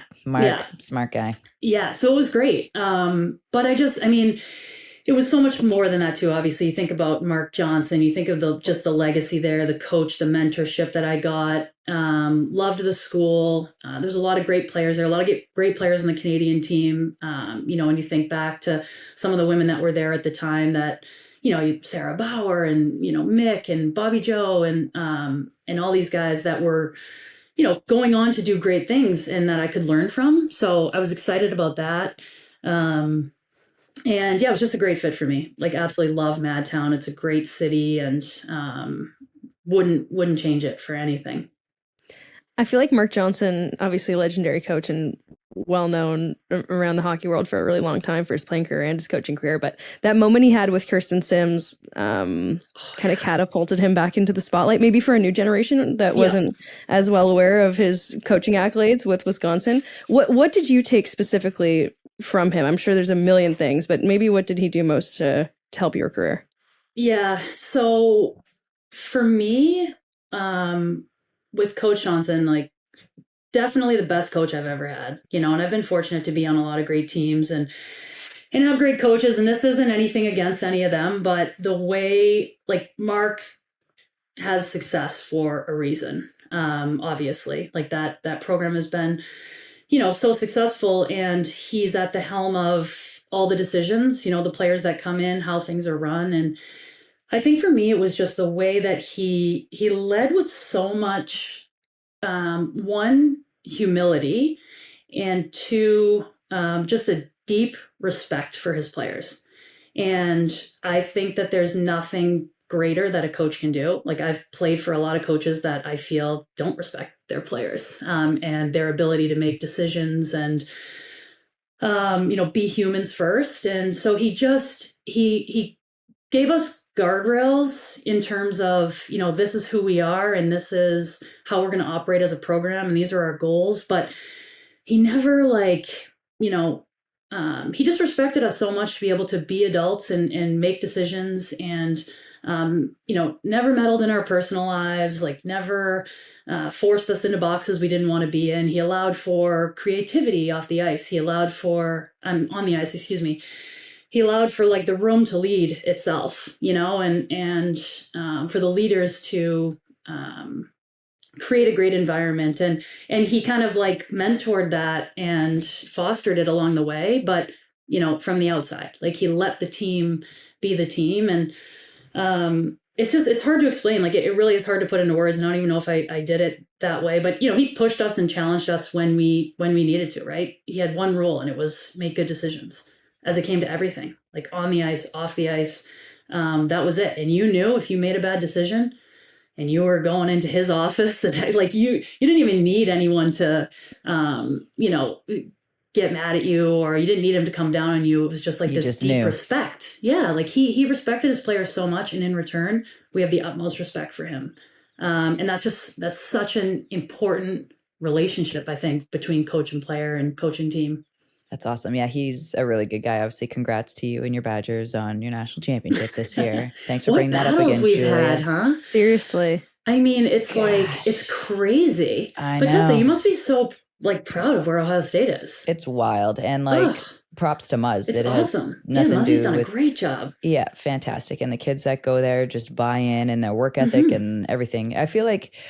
and the alums must, the alums factor into it too. Absolutely. Right? We carry it through alumni weekend every year. Yeah, exactly. That injects some energy. Yeah, we bring the boom. But yeah, I like, just even thinking back to, like, university days, I think now, like, I'm doing a lot now, but then I think back to, like, university, and it's like, we did a lot. Like, we were, okay, here's your practice times, here's your workout time. So you're working out from, like, 8 a.m. till 9, book your classes around that. You have practice 2 to 3. So you're constantly going, and it's like, then you got to be on the road, and you got to be up with studies. You got study hall, and it's like, man, you are really thrust into, you can be an immature little punk going to university, but the second first day happens, the hammer drops, and you're like, I better figure this out quick. 100%. And it's like, to have someone like Mark, be there for not only to, I don't even want to say crack the whip, but he set the precedent for you, right? He set expectations for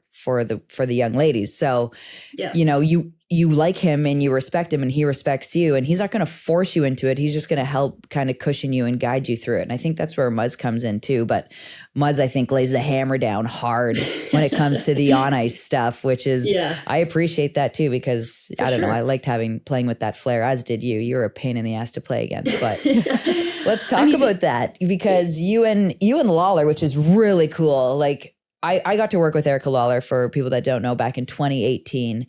A good year for you, Meghan. We worked for NBC covering the Olympics. Yeah. Covering the Olympics. And I truly I didn't know much about Lawler before that. I had played against her. That's all I knew. And we became pals. And that's when I learned she was best pals with you and learned your history and how cool it was that you guys had played hockey. Like, and you even said we had a dream to play for Team USA. And you guys actually got to go through this whole process together. So what, one, for yourself, like thinking of the moment when you first remember seeing the 98 Olympics take place and realizing, oh my gosh, it's not the NHL I want, it's that, to then finally being able to don that jersey in 07 in Winnipeg. What do you remember most about, one, that journey, but two, the second you actually got to put that on and rep your country for real the first time? Yeah. Oh man, so many like thoughts and feels. I think first, like when it comes to Erica, I mean, just, you know her, Tessa, like just an infectious soul, like just like a person you want to be around. Like I feel like so thankful that we've been best friends for over 20 years now. That's crazy. Back, which is amazing. And so you think about just like what we've walked through together, the highs and lows of both of our lives, hockey careers, personal. And when I think back to like some of the moments we're talking about right now, you know, Cushing, like we had a vision together playing on that team to like, where are we going to go next? You know, how are we going to do this? And we just challenged each other and pushed each other. And my mom always said, like one time we were playing badminton in my backyard and we were just like screaming at each other, right? So competitive. And my mom's like, will you two cut it out? Like, you know, just like fighting like sisters and stuff. So, you know, someone for me personally that just pushed me so much at that point in my life to just be the best version of myself on and off the ice. And, you know, have her to thank for like so much, you know, in my career. And yeah, so we went on to Wisconsin together. And then that first time we made the national team together, I actually think she might have made it. She might have gone to a Four Nations, I think, before that Winnipeg Worlds that you referenced. But let's say for the sakes of today, you know, we both put on that jersey for the same time, you know, in 07. And just, you know, such a surreal moment, you know, so special. I always had like this weird, from that moment up until literally 2018, the last time I put on the jersey, I always had this like weird, special like relationship with the jersey, like very vividly right before I put it on, all the way from my first game until, you know, post 100 games. And I can picture the rink. It was in Selkirk, actually, Manitoba. Putting it on for the first time, what it looked like. I remember those exact jerseys, what it smelled like, my number. And just such a special moment. You know, I had that dream from when I saw that in 98 and everything that we've talked about leading up. I just, you know, built my life around it, whether it was Cushing, leaving my family at a young age, whether it was flying across the country to go to university at Wisconsin. You guys know, you know, the sacrifices, the things you miss, being away from family. And so it was a obviously super special moment. And, you know, getting to do it alongside obviously my best friend at the time, just made it that extra special. So, but yeah, I mean, that moment doesn't fade. Like it feels that great every time. You know, I was playing in Pyeongchang. It was my third Olympics and putting on the jersey in that locker room there. And it feels the same way. You know, it's a little bit different because you have a different role or, you know, you have different experiences in your pocket, but it's a pretty special thing. And, you know, I miss that. That's what I miss sometimes is like being in the locker room and putting on the jersey and those like little rituals before and how good that feels. But yeah, just really fortunate, you know. I look back over my career and all the people that played a part in it and, you know, helped me get to where I got. Just can't go unnoticed. And Erica's certainly one of them. Yeah, that's such a cool relationship to have with somebody. Another interesting thing about the 2007 Worlds in Winnipeg, I think that was the only what a silver. Cool Worlds. Yeah, we've talked about the Worlds a bunch of times. I lost, but that's what I was. I didn't mean to cut you off, but no. Okay, first of all, we've talked about that Worlds a few times. The rappelling soldiers from the ceiling, like that's come up multiple times. That's real. That happened. Yeah. You I didn't know. Right. I didn't remember you were that. celebrating and you didn't even realize it was happening or something. I had no like idea. That. People came the from the poor ceiling. Americans had to watch on the blue line. But that was the only silver, Meghan, that you ever took home at Worlds, right? It was. That 2007 one? Yeah, because you missed 2012, right? I missed 2012 for a head injury. Yes. And that was the other, that was the Burlington one, right? Yeah, Vermont. Yep. Yep. The other silver. But yeah, so 2007. Go ahead, Julia. Sorry. Yeah. What was it like to take home silver at your first? Like, you're obviously, I've talked to you for 20 minutes now, but I could tell that you're a really competitive person. So it would have been great to be at your first world championship, but I can't imagine you would have been satisfied coming home with silver. Yeah, definitely not satisfied. Obviously, it was my dream to kind of get there. So I was very wide-eyed. I think I was 19 at the time. And yeah, I mean, first of all, just playing there, that was my first experience. I mean, those buildings were sold out every single night. I was like, is this what it feels like to play for the national team? There's 19,000 people in here. Actually, that's another reason we've been talking about that Worlds recently, is because it kept coming up with the attendance records with the Czechia World. Yeah. It was awesome. And yeah, I mean, I remember lining up against like Haley Wickenheiser, and I like looked at her. I thought to myself, "Oh my gosh, like she's gonna destroy me, right?" And she was like a massive player for your team back then. I mean, was for a long time, but she was just like in her prime then. And the building was amazing. You know, you guys wore the pink jerseys the one time. Just a special. I mean, again, it being my first, so special. I have so many vivid memories. And but yeah, you come up short of your ultimate goal, right? Which is never something you want to feel. You know, I use this all the time. Like, no one, you know, pushes themselves to exertion or runs on a treadmill until like wanting to fall off, saying like, "Oh yeah, second place," right? Like that's never the goal, and that's the reality. And you know, at the national team level in women's hockey, is, you know, that's the ultimate goal. You know, and so coming home with any other color medal, it's below your expectations, and so. Yeah, it was just, you know, it was fuel for the fire. I've experienced that multiple times in my career, as Tessa knows. But yeah, I think that was, oh my gosh, I got my foot in the door. This was the experience. Where do we go from here? You know, and how can I be better? How can I be a better player, leader, teammate, friend? You know, what can I do differently? Was always my motto kind of moving forward. But speaking of Mark Johnson, I actually remember that following season going back to Wisconsin, and this was just like a subtle way that he helped me in my career. I took a lot of penalties those years.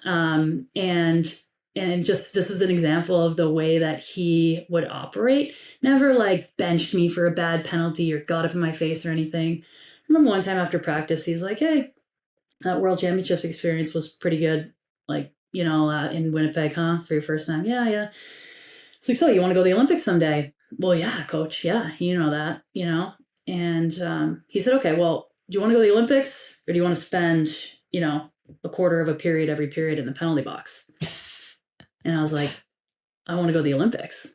He's like, "Okay then. Stay out of the box." That's it. Skated away. He didn't even tell you to stay out of the box. Skated away. So it's just like things like that, right? And you know, that next season, like significantly cut down my penalty minutes, which, you know, whether it played a factor or not, but I still got plenty later in my career. But you made up for it. Yeah, just a good example of Mark Johnson. And he was our coach in 2007 too, which was pretty special. Yeah. He was your coach for quite some time, I think. 2 years your coach at the 2009 Four Nations Cup as well. I think we beat you guys that time. I know everybody went out and had a fun night. You and Erica Lawler did. Holy you took moly. The party back to the hotel, and you decided to party in a random hallway. What'd Mark have to say about that one? Oh my gosh, Mark was talk about disappointing him. See, that's like, oh my gosh, when I think back to that, I was so young in my career. Yeah, I mean, I was myself and, you know, a handful of our team. We lost big. I think you guys beat us like 5-1. So we had no business partying. But we were all at the hotel. I think, where were we? Finland or Sweden? Somewhere in Finland, Scandinavia, I think. Yeah. Yeah, again, just young kid, you know, 20, 21 years old, causing havoc. I think our bus was leaving at 4 or 5 a.m. and we decided it'd be a good idea to just stay up until that time. Right. Yeah, Mark was not happy with us. I think that was the Olympic year, actually, now that I'm thinking of it. It was, and you're right. Yeah, we were living in Minnesota at the time, and so it was not a great flight home the next day. Weren't you partying outside of his room and you didn't realize, like you were right outside of his door? Yeah, it was not good. It was not good. And, you know, looking back now, like I was a young kid. I needed to be slapped upside the head. You know, a bunch of us did. We had to, following that, we went back to Blaine, Minnesota for ahead of every practice for the rest of the year until the Olympics. we had to run a mile outside, no matter the weather in Minnesota before practice. He would get there and everyone had to, like all of us, the whole team, not just like the 10 of us that stayed up too late partying. But yeah, I mean, and I needed that, all of us needed it. Like, what were we going to do again? What were we going to do differently to be better, to beat Canada? Like we were just going to keep losing. And then, that was it, party after. So good on him. Again, it wasn't like a huge screaming match or anything. He was just like, well, you did something and these are the consequences. And it's just so funny to think back to that. Oh my gosh, I totally forgot about that. Yeah. Yeah, but I'll never forget the laps outside in Blaine, Minnesota. Oh, it would be so cold in the building. You'd come around one side of the building and you'd know the wind was just going to like hit you in the face. Would he run it with you? We all grew up after that. No, he wouldn't. He could though. I mean, multi-Ironman. Yeah, he's crazy. But no, all the players and you just, you'd show up, you get your stuff on and you just go out. Yeah, It was wild.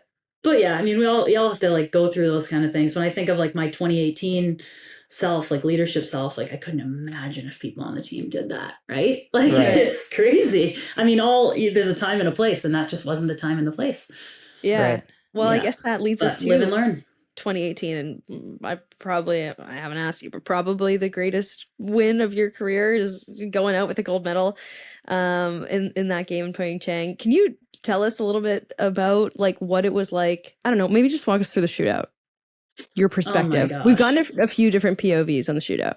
Yeah. Oh, yeah. First of all, I mean, your assumptions are correct. Like that was one of the greatest moments of my life. Certainly I've been married and had children since then. So it's right up there with that. But it was just the culmination of a really long time, like looking for that and fighting for that and coming up short and challenges internally and, coaches being fired and just a lot. Like it was not easy to get to that point for our team. We went through a lot together. Those of us that, joined in 2006-07 and kind of were together all the way up to that point with, a gold medal continually, falling out of our hands, it felt like. And even just our program in general, through the 06 days and the 02 days, like all the way back to 98. It was such a long time coming. And there was, our team just felt that massive pressure and privilege of really trying to get it over the finish line in 2018. And so to accomplish that as a group after everything we had been through, like I said, it was a challenging 4 years internally from 14 to 18. I guess we kind of skipped over. Like we talked about the victory in 18, but we should talk about the boycott in 17 before the World Championships at home. Like you were the captain of that team. You were the one that put out the statement that said, if you guys don't up what we're getting, if we don't see some equality, we're not going to be at the tournament. And it was like 2 weeks before, right? Yeah. So exactly, just lots going on in those 4 years. That was a massive event, challenge, process for our team to take on a year before the Olympics, and we did, and like just stayed united together, no matter how difficult it was, and that probably helped your on ice, though, right? I think so. That's a pretty big win, and for everybody to buy in and stick together like that speaks volumes. It's kind of like, all right, we did this. That's a pretty big win we just got right there. Then you guys barely practiced, and then you won Worlds. Yeah. Do you know what I mean? Like crazy. Yeah, it was a crazy time. Canada twice at Worlds. Like the opening game of that tournament, beting Canada is almost as crazy to me as winning the whole thing. But I think to Tessa's point, it was like just the adrenaline of what we had been through and the unity. And that was something that Cami, you guys know Cami Granato, obviously everyone probably listening to this podcast does or should, legend of the game, someone I've idolized my whole life. Lucky to call her a friend now, but when we were going through that, I actually hadn't met Cami ever in person back then in 2017, but reached out to her and just said, prior to it all being public, and just said, this is what's going to happen. This is what's going on. I think it was more like, we'd love your support. And she was just like all in, obviously, like, how can I help? How can I support? But she also just said, if I can tell you one thing, you have to stay united. And she said, or else it won't work. So she said, you guys, from what I've seen, you can do it. But she said, it will get hard. There are moments where it will get hard and people will splinter or, lose patience. So she gave us that advice, and I'll never forget it. And that we just lived by that. We lived by like staying united, communicating through the hard, pushing each other when someone wanted to say like, oh gosh, let's just play, Yeah. I think we just had Cammie on the brain, and she was without question like our biggest alumni supporter in the program. And, all of us idolized her as a kid. So having her support, we were like, let's go, we can do this. Yeah. But yeah, to your point, Tess, I think that propelled us a bit in that tournament and then moving forward and certainly helped us get through any challenges we faced, in that final year leading into 2018, which was, it was just amazing to be a part of. I mean, you guys know a lot of the women that were a part of that journey in 17, they've gone on to continue to do amazing things in the PWHL. And, you look at someone like Kendall, like in just what she did to get this league off the ground. I mean, that literally brings tears to my eyes. Like, I have so much respect and admiration for everything she's done. And she was a key piece in 2017 as well. But yeah, it just propelled us through to 2018. And, that group was a strong group of women that got through a lot of different challenges along the way, but always had that end goal in mind. And so to your original question, Julia, in the shootout, the couple things I remember from that moment were, one, I think I just remember feeling like the sense of calmness on the bench, which in years past we hadn't had. I think in 2014, it felt a little scrambly when we were up 2 goals late and like feet were falling out from underneath us. But there was just like this sense of calm. I don't know if it was the veteran presence. I don't know if it was just, what we had been through leading up, but sense of calm. We knew who the shooters were going to be. We all felt confident. We had this young kid in net. But everyone felt good, like, deep breaths and feeling okay. And so I remember the calm. Obviously I remember Jocelyn Lamoureux's goal, which, obviously gets a lot of credit and airtime. But I don't know if it's talked about enough, and I don't know if Jocelyn's been given enough credit. That was not something that she just like decided to do in that moment and pulled out. Like Jocelyn and Monique, to both of them, I don't think I ever played with any two athletes more like committed to their craft in terms of like, I think prior to that, they had watched like every single goal ever that Zabados had ever let in. Like those are the types of things that they would do. Like Jocelyn had practiced that move, not only on the ice, probably 1,000,000 times, but like in her brain, in imagery, like before she went to bed, like. And those are the types of things that like those two as athletes would do. They had a goaltender brother. They would pick his brain like every single day. Like they went to the nth degree. So that was no coincidence, that was an athlete preparing for the peak moment. So I always want to give those guys credit with that, because I just think that really just shows like the depth of their preparation and competitiveness and willingness to do whatever it takes. But one of the coolest moments I remember was looking down at Maddie Rooney after Joss scored and obviously still needed a big save, and Augusta was shooting, and she had just scored like a top shelf goal a little bit ago. But we looked down at Rooney and we're like, oh my gosh, this kid, like, she's like, I got this, like, And I remember Decker, another competitive one. She just looks down at her and she points right at her and she goes, you effing save this. And there's like a video of it somewhere, like Decker's face. And I don't know how well you guys know Decker, but great person. One of my dearest friends. She was a bridesmaid at my wedding. Also hyper competitive. Very competitive. Like her and I have scrapped in practice, like over a small area game. Like she is so competitive and I love that about her. But she just looked down at Maddie and she's like, you effing save this, and pointed right at her. And it was awesome. So obviously a few moments from the shootout and, great moments for our team, and was fun to celebrate with everyone afterwards. But yeah, special time for sure. 2014 was such a nightmare for you guys. In that moment, like in the shootout, did any thought of like 2014 or any of that feeling like, oh, here we go again, come back? Or was that just 100%. Like, no, F that, we're done with it? The thing was, so I would say yes and no. So we had prepared in 2014 leading up to 2018. A lot of what we did was like mental preparation, imagery. And a lot of what we focused on was, based on past experience, there's 2 minutes left in the game. Canada scores. Marie-Philippe Poulain scores. Place goes nuts. They tied it up. You're down a goal. Poulain scores. Like, those are the scenarios we went through, right? And how are you going to react? How are you going to feel?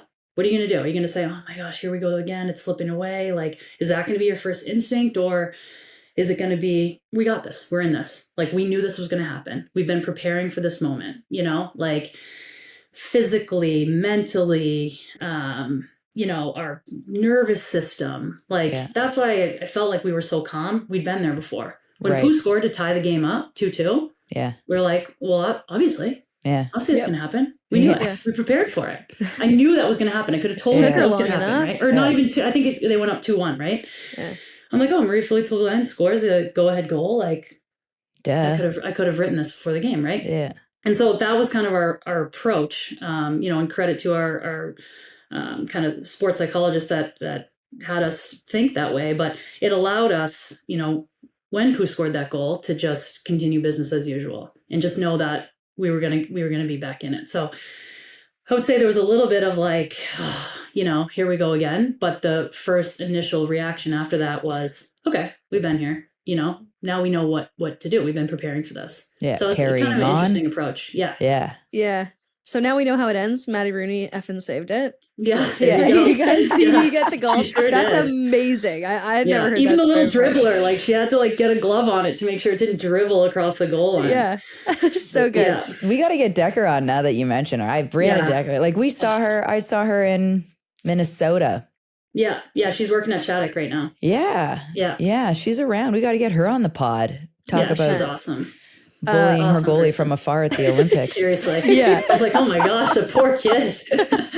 At the post-game celebration, we had Megan Keller on, and she's told us about what you guys got into after. There was Jungle Juice involved. There was a frat house. Tell us about the celebration. I can't imagine the euphoria you guys were feeling. Yeah. Hilarious. I actually remember listening to that pod when Keller brought it up. We found ourselves in a really funky place one night. I think there was like half a dozen of us or 8 of us, but I mean, you won, like everything we had been through that year. It was just so much. I mean, it was obviously the celebration and the elation and the joy was so intense, but there was like relief too, like what we had been through. Like, you're just like, oh my gosh, we finally did it, and so you take the first night, everyone's families and spouses and the team, and there was a lot going on that first day and the next day with media and all that. And then I think we had like 3 or 4 nights after that to just like let loose, get into the wild in South Korea, like what is this place about? And we hit up some of the like great, like the houses, we spent a lot of time at the Netherlands house, which was really cool. They had concerts going, and so we bounced around a little bit to different houses. But yeah, one night, I don't know who had the idea. I want to say it was like that Keller, Skarupa group, which is an unbelievable group and is always going to lead you to a good time. And yeah, I think we ended up in an Uber. We went down to this cool place, and everyone had talked about, these South Korean nightclubs. And so we're like, let's go. There's a bunch of other athletes there. And so yeah, we go and we walk in the door. It seems pretty normal. And then they're like, no, this isn't it. We're like going downstairs, and it got darker and darker. So yeah, really, we went up to the bar, and there was these 2 huge like bins or bowls that had basically like looked like fruit punch or jungle juice. And at that point I was at least still in like a little bit of like a leadership role, and I was like, okay, no one is having anything from this place that does not have a bottle top on it. So I was like, we'll take like I think we got like, I don't know, something like that. I was like, okay, I still need to like look after my girls here because they mean so much to me. So we had a great time. It was super harmless, but I was looking at that. I was like, I will buy us whatever, but no one is drinking out of those bowls of punch. Have a skirt on top. Yes, everything has to have a top. And we need to see it be opened. And we had such a good time, and just such a great group of women. And like I said, been through so much together during that time. And there's moments you hate each other. You know, when you're on a team and you go through so much, and then you come out on the other side and you're just thankful for how they pushed you and what you went through and what they were made of and what you were made of, and how you got to the end. It's not always, it's not always easy, and it definitely wasn't in our case, but I love those women so much, and we'll always have that bond and that experience. So celebrating it together was pretty fun. Yeah. And then you did the full media tour when you got back to the United States. I loved Ellen as a kid, so I need to ask about meeting Ellen, like that whole media tour. What else? You guys had a huge... You were everywhere. Bar space. And was it Catch in New York? Like something really up, though. A bar? A fancy bar you guys had a booth in? We went to Tao. Tao, not Catch. Yeah, so cool. Tao was really cool. Like... Hannah Brandt, like I still don't know how she pulled that off. I felt like a Kardashian that night, literally. Like in Hannah hooked us up. Yeah, literally. Aside from my outfit, but like Hannah hooked us up. Like we walked in and I was like, oh my gosh, I feel like a celebrity in a New York City nightclub. This is pretty cool, Yeah. So shout out to Hannah Brandt and how she hooked it up. She knew someone that ran that, and they just like rolled the red carpet out for us, and it was really fun. The whole team was there, literally. I think the whole team. That was the final night of the tour, so we'd been going for a couple weeks. Everyone was tired. Hannah said like, okay, let's meet in the lobby at 11 p.m. and we'll go. I'm like, meet at 11 p.m. So I was like, okay, just one more, let's grind it out. So fun. That was a really great last hurrah. But we had the opportunity. We did Ellen, and Jimmy Fallon was really fun. Okay, who was the coolest host? Who was the one that was like, oh, you're exactly what I thought you were gonna be? Was Ellen funny with you guys leading up to it? Ellen was great. Yeah, Ellen was great. They both were great. I'm trying to think. We did have a lot of fun at Jimmy Fallon. Like he let everyone come out on the stage, I think pre-show or post-show. I can't remember like timeline now, but everyone got to be out there and kind of like sitting in the chairs and doing all the fun stuff. And we got to meet Meghan Trainor backstage, which was really cool at the time. I mean, it was all such a blur, when I look back on it now, but really just fun moments to be a part of. You guys know, you've been a part of like women's hockey movements from day one, and just wanting women that excel in this sport to be celebrated and honored in the way that they deserve. And we're seeing a lot of that now in the PWHL. And it's, it's, oh my gosh, I was watching you, Tessa, the other day with the Vancouver announcement, and I just had tears in my eyes thinking about the moment and like where this sport has come. Like I get choked up a little bit right now thinking about it, And so back then in the media tour, we had been through so much with USA Hockey and just like fighting over, programming and publicity and PR and, them getting behind the team, and so to win and then have the team and see the girls be celebrated. And it was just a big moment. And I'm glad that it went the way that it did. And now, like I said, like seeing the way that the PWHL has been received and promoted and honored and just, my gosh, idolized. It's unbelievable. So just great to see. There was a moment where you could have hit like celeb stardom after 2014. I tried to get some viz and I couldn't dig anything up, but I heard you tried out for The Voice. What'd you sing? I did. Again, another one of those, like, talk about going back to my, like, the Music Man days, but so that's a way to reinvent yourself when you're retired. Just push yourself out of your comfort zone. I was like, I don't know if I've been as uncomfortable in like mentally and internally as uncomfortable in my life as I was auditioning for The Voice. And but you really gave birth a couple times. Yeah, no, physically uncomfortable. Yeah. Just a really great experience. Again, I love to sing. I enjoy it. And this was an opportunity that was presented to me. So I'm like, okay, let's do it.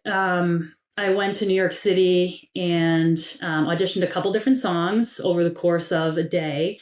I think I started at 9 a.m. And before I did, and this isn't really my MO, but I was so nervous. I literally took a little shooter at the bar down the street before just to like calm down my nerves because I had such butterflies. No, I should have. That would have really come full circle. But yeah, no, it was awesome. I mean, I sung in front of producers at the time, a couple different songs. And I got moved on to the second portion, which was like the interview portion, which was really cool, and got to talk about just, they're asking me questions about like my story and playing hockey and all of that. And at that point, had made it that day as far as I could. And, they said, you'll hear from us in the next month if you're going to be moving on to like the live auditions in LA, which I didn't make it to that point. But again, just really cool. I was very uncomfortable. I was very nervous, had to sing a cappella, which is never easy either. Yeah. Which is strange that they do that because I feel like that's really hard, but maybe that's why they do it. Yeah, but yeah, I sang Baby Girl by Sugarland was my, like my number one that I sang. Yeah. So is that your go-to? I just have loved that song. That's your go-to karaoke? I honestly don't know if anybody else has ever brought that song up to me. I love that song. It's like yeah. It's just like one I've always loved.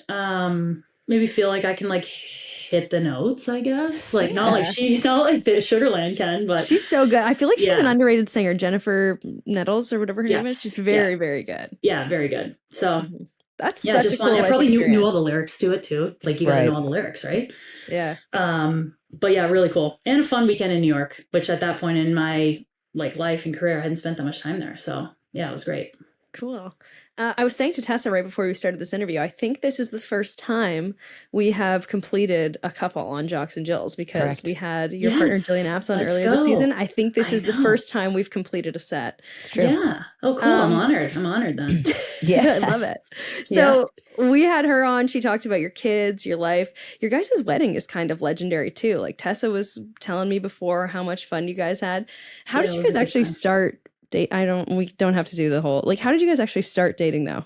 Yeah. I love hearing about rival relationships. Yeah, I guess like I sometimes I wish it was like a better story, honestly, because we obviously get that one a lot. Like, hey, how does that happen? Was it like you're lining up for a face off and and obviously that's not it. But really it's just like through friends of friends, like mutual friends on teams. We obviously played against each other, for a long time, played with people that knew each other, just had crossover amongst friends and had an opportunity. We met each other one summer.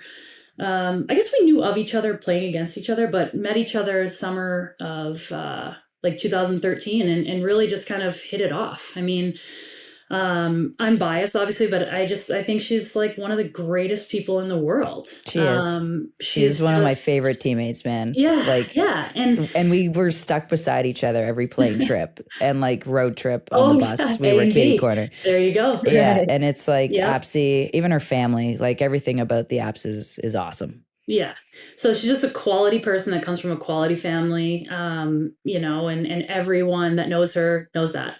And like, I married up, like I'm one of those, like, I'm a very like emotional kind of like crazy, like intense, like all over the place person. And she's just like my like calm and steady rock that just can, she just is a foundation of our family and just a great person. So, when you meet her for the first time and when, like I did back then, 12, 13 years ago, again, and I say meet her, like, we collided 100 times on the ice before that, but, it's hard not to see that. She's just a very kind, thoughtful, wonderful person. And so, so we met then and, just started a relationship and played against each other in 2014, which is always an interesting one. I think when that ended and one of us won and one of us lost, it was kind of like, if we can get through this, we might be able to get through anything. That awkward convo.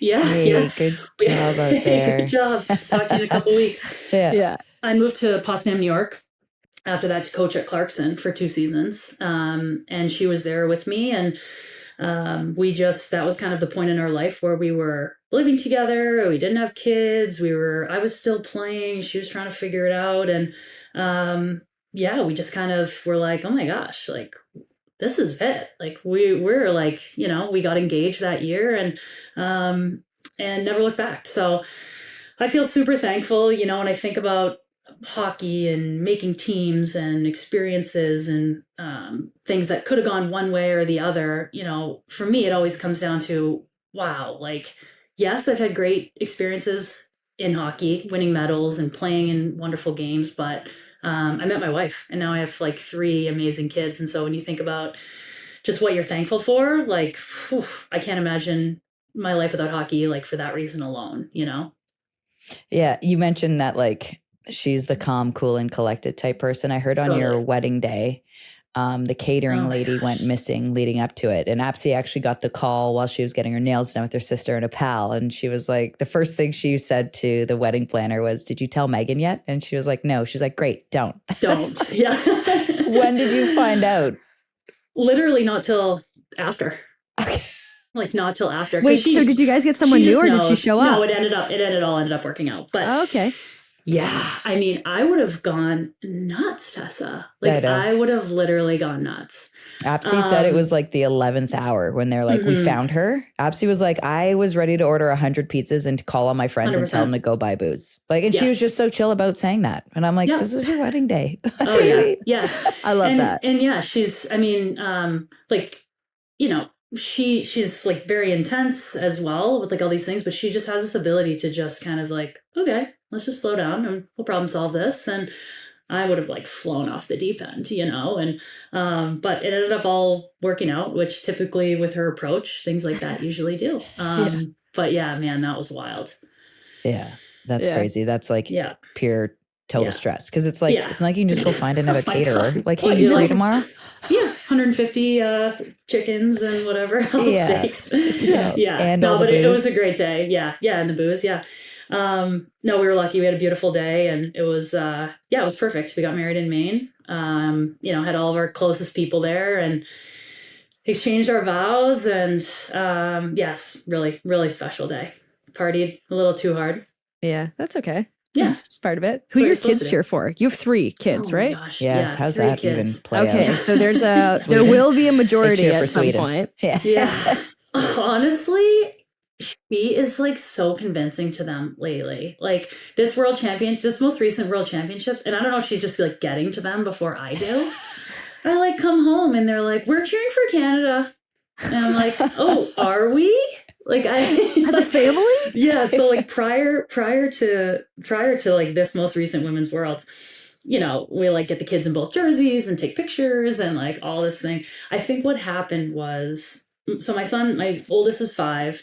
So he like, you know, a 5-year-old like gets it, can talk, communicate. Even my 3-year-old can too, but it's just, you can like reason and have a discussion with the 5-year-old. And so I think it was Canada was playing a prelim game. That's how it started. So they were playing a prelim game against, I don't know, whoever, let's say Czechia. And so she was explaining to him like, okay, we're cheering for Canada in this game and this is why. And we live in Canada right now too, right? So my kids are like all about like being Torontonians and which is great. And I love it. And I love living here. Yeah, so then he couldn't get over that. Then it was like, we cheer for Canada and everything. Like now he's like watching the Leafs and he's like, is this Canada? Are they going to win? And I'm like, yes, also, but I work for the New Jersey Devils. Yeah. So like we cheer for the New Jersey Devils.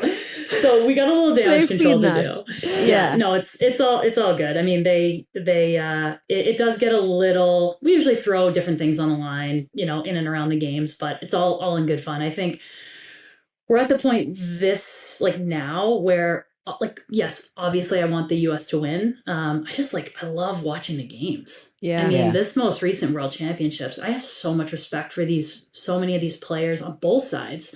The way they play, the way they compete, how the game has advanced, how fast it is. You know, like, I mean, one of my favorite players to watch right now is Laura Stacey. You know, and she's Canadian, right? So obviously, like I'm cheering for the U.S. team, but man, I love watching her play. And so I just have a deep respect for what these women have been through, what they're going through, how hard it is to compete at that level for such a long time. And I know Jillian feels the same way. And you know, those are the things that we show our kids too when they're watching the game. And I just love that they can watch women on TV all the time. Yeah, all the time. It's the best. Yeah. It's pretty incredible. Well, we've got an hour into this and we haven't talked about what you're up to currently. You just mentioned it. Director of player development for the New Jersey Devils. tell us about kind of what that role entails and how you came upon it. You work with the PWHL as well, but your main day-to-day role is with the Devils. Yeah, and what your Aeroplan status is. Are you a million miler yet? Yeah, I'm getting there. Yeah.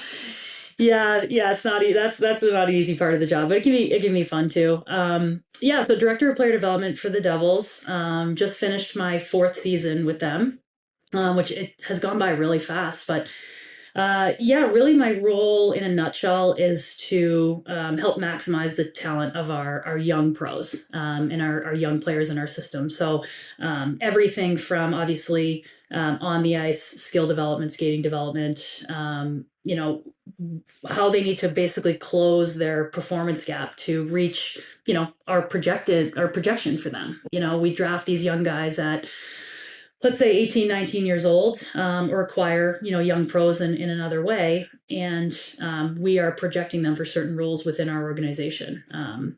And so supporting them in every facet along the way to get to that point is really what my department does. And, how I'm trying to kind of lead the group. So a lot goes into it. It's a ton of obviously player evaluation, working with the players both on and off the ice, meeting with all their stakeholders if they're playing in college or junior or over in Europe. And there's a lot of people and agents and coaches and all of that in place. But just trying to make sure that the pipeline, for the New Jersey Devils is full and blossoming and, helping those players reach their potential. So it's great. I mean, I love it. It affords me the opportunity really to kind of have touch points and tentacles in a lot of different areas in the organization, whether it's front office, scouting, hockey operations, a lot of different things. So it's been very fulfilling and work for a great organization.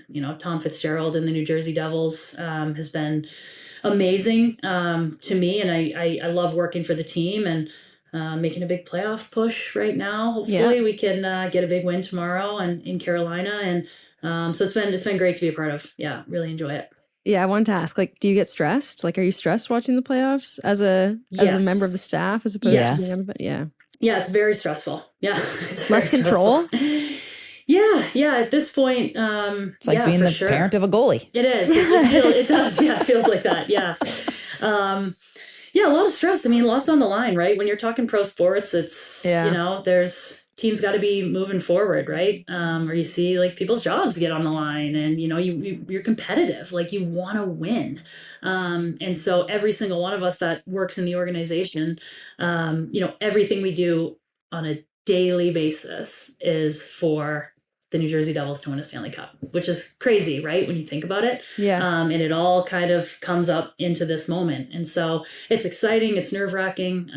It's great to be a part of. And like I said, we got an awesome group there. So, it's my introduction to kind of my post-playing life. And it's been fantastic. Yeah. Well, thank you so much for this today, Megan. This is incredible. It feels like a lot of your life has been geared towards winning. You're helping the Devils gear towards that now. And thank you for helping clear the path. We talked a lot about 2017 recently. I'm glad we got to touch on that. Yeah. And it's a great chat. Appreciate you. And thank you for everything you've done for the game and for taking the time today. Yeah, totally. Thanks, guys. Appreciate thanks it. for being a royal pain in the ass to play against. And honestly, Tessa, I know. Thanks for being a cool human off the ice. It took me a while to figure that out, but I'm glad I did. Yeah, no, thanks, guys. I mean, Tessa, we had our battles back in the day, but hell yeah, we did. Now when I'm on this side of it, when I think about what's valuable in a player, man, you were so hard to play against. But so were you, and that was the point. That's the point. It's and Julia and I talk about this too all the time about the rivalry. It needs that. You need what we had. Do you know what I mean? If I could inject that into every player on every team, for sure, and then say, okay, go on the ice and go. Can you imagine how insane those games would be? Yeah. A little hatred does a lot for hockey. Oh, it's great. Yeah, it really does. The players that are hard to play against, you need it. Yeah. And it's only because we cared so much. Mm-hmm. Of course. Right? Yeah. Yeah. Anyhow, it was good times. It still is. Yeah, it is. Yeah. So great job on the pod, guys. So fun to listen to. You guys are killing it. I mean, everyone I know who's anyone is listening, and it's just, you guys do a great job. So it really is an honor to be on, and I'm just happy for you guys. It's been awesome. Well, we appreciate that. We look forward to joining you on your next walk. Yeah, for sure. I'll be listening to myself, I guess. Yeah. Might have to skip that one. All right, buddy. Have a good one. Thanks again. Yeah. I like that you guys have buried the beef, but I appreciate that it's kind of still there at the same time. Like the Canada USA rivalry never dies. Even when we had Cassie on last week, and she's like, "Man, I still hate that when the US wins." Of course, yeah. It's too, your neural pathway in your brain is too ingrained, and you're too proud of a Canadian or proud of an American. It'd be like anybody. If I saw anybody beat Team Canada, I'd be like, "Yo, what?" You know, like it's like you're too competitive. You don't like losing, but that rivalry, it just makes the hair on your arm stand back up, and like you get that urge to be like, oh man, I could still play. Like, you know what I mean? Like I want to go back and play. Like those are the games that you watch that you're like, yeah, I definitely would go through fitness testing and everything again just to play one more of those heated games. But Meghan Duggan, a legend in the game in the United States, still doing great things, busy as all heck. I mean, I don't know how she even has time to run half marathons with 3 kids like they do. Her and Apsey they're superheroes to me. Like, I don't get it. I don't know how they do it. I've got 2. And I'm like, oh my God, someone help. Yeah. And I'm not even on the road a third of the amount as Meghan is. So they're superheroes. They're rock stars. Love them all. They're just a good time. There's always a good laugh when you're around them. That's for damn sure. For sure. Thanks so much, Meghan, for taking the time coming on our show. Let's get to a Send It segment.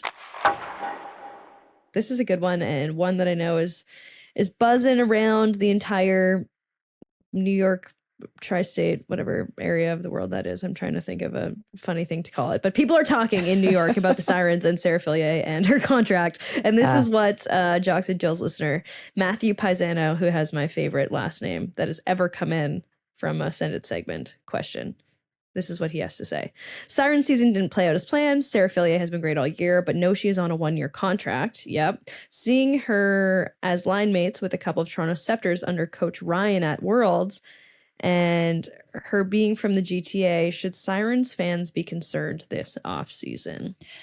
No, because the Sirens drafted her, so they own her rights for 2 years. So they'll have to renegotiate another 1-year contract with her, or 2 years or 3 years or whatever she wants. But if they can't come to an agreement, she can't go anywhere else because they own her rights unless there's a trade. So she's an RFA, not a UFA? Correct. Cool. Okay. So there's no way, Tessa, that even like if they traded her, like if they traded her rights, obviously. Yep. Okay, but she can't sign anywhere else. Like she can't just she can't just walk. No going such to a thing. the Scepters, there would have to be like a massive haul that I can't even. Correct. I can't even imagine what the haul would have to be for Sarah Fillier. But yeah, if Sarah Fillier wanted to, I guess technically she could force her way out of New York by saying, no, I won't re-sign with you guys. I want to trade. We have no indication to think that's the case right now. So it'd be interesting to let it play out. Man. And think about it. They got the first overall pick again. Exactly. And so your team's only getting bolstered. Who's she playing with?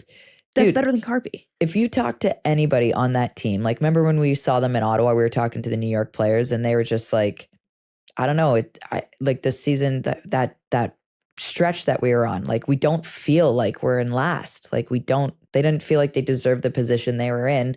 Unfortunately, that was their reality. So I feel like for this whole group, it's got to be good for them to like come back next year and be like, that was an anomaly. Like you saw how good we can be. Like that's what we're going to be this year. And I think it's important for teams to go through, trudge through the muck like that and just like be dragged through shit because it only makes you stronger and more pissed off going into the next year. Your off-season training, you're going to be a little bit more dialed, a little bit more hungry. I don't know. I like it. And I don't think it's in Philly to dip out like that. No, I don't think so either. I honestly don't see a scenario when that happens. I fully expect to see Sarah Fillier as a New York Siren next year with whoever gets drafted first overall and Alex Carpenter. Like I just do not see New York repeating another season like this. And I didn't this year either. And I didn't when the season started, when they ripped off 3 wins in a row and it looked like they were unstoppable. Weren't they in first for a bit? Yes. And then Carpenter got injured and they just couldn't get it on the rails when she was gone. They couldn't get it on the rails even when she came back after that broken jaw. I remember it was really disheartening. She came back and she scored, but they still lost the game. Like I know. They just couldn't get it back on the rails. So We don't expect to see Sarah Fillier move. That's the end of the Send It segment question. But Tessa, like, do you expect to see any other changes in New York in the offseason? They changed the coach last year. They're not changing the coach again this year.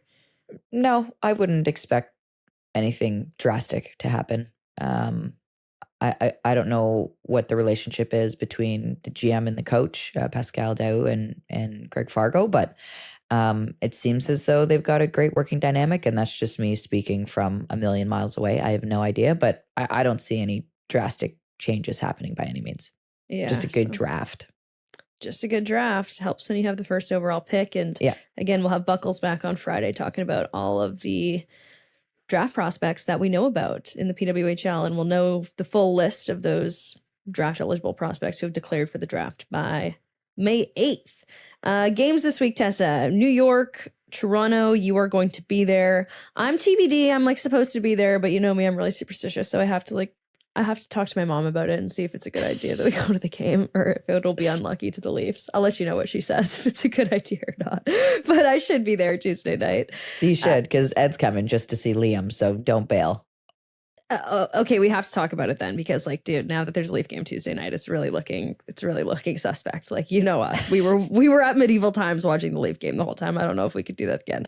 And Minnesota Ottawa play Wednesday night, and then we'll be back to tee up the slate of games over the weekend. Should be another great game in Ottawa on Wednesday. I know PWHL fans are really feral about more expansion. Like, guys, we just fed you. You just got expansion news. Don't be greedy. There might be some more coming. Who knows? We'll talk about it on Friday if there is. Thank you guys for listening. As always, it was a really fun weekend getting back to PWHL hockey. Appreciate you as always. Appreciate the sponsors of this podcast, SharkNinja, Pizza, CCM. Thank you guys all for helping us put this on. Thank you to the listeners for following along with us on social media. You could tag along on YouTube, on Instagram, on X, on TikTok, Facebook, Blue Sky. Remember, we're on the PWHL's YouTube page now, so make sure you throw us a follow there if you want to see any video content from Jocks and Jills or the PWHL. Enjoy the games this week, guys, and we will talk to you on Friday.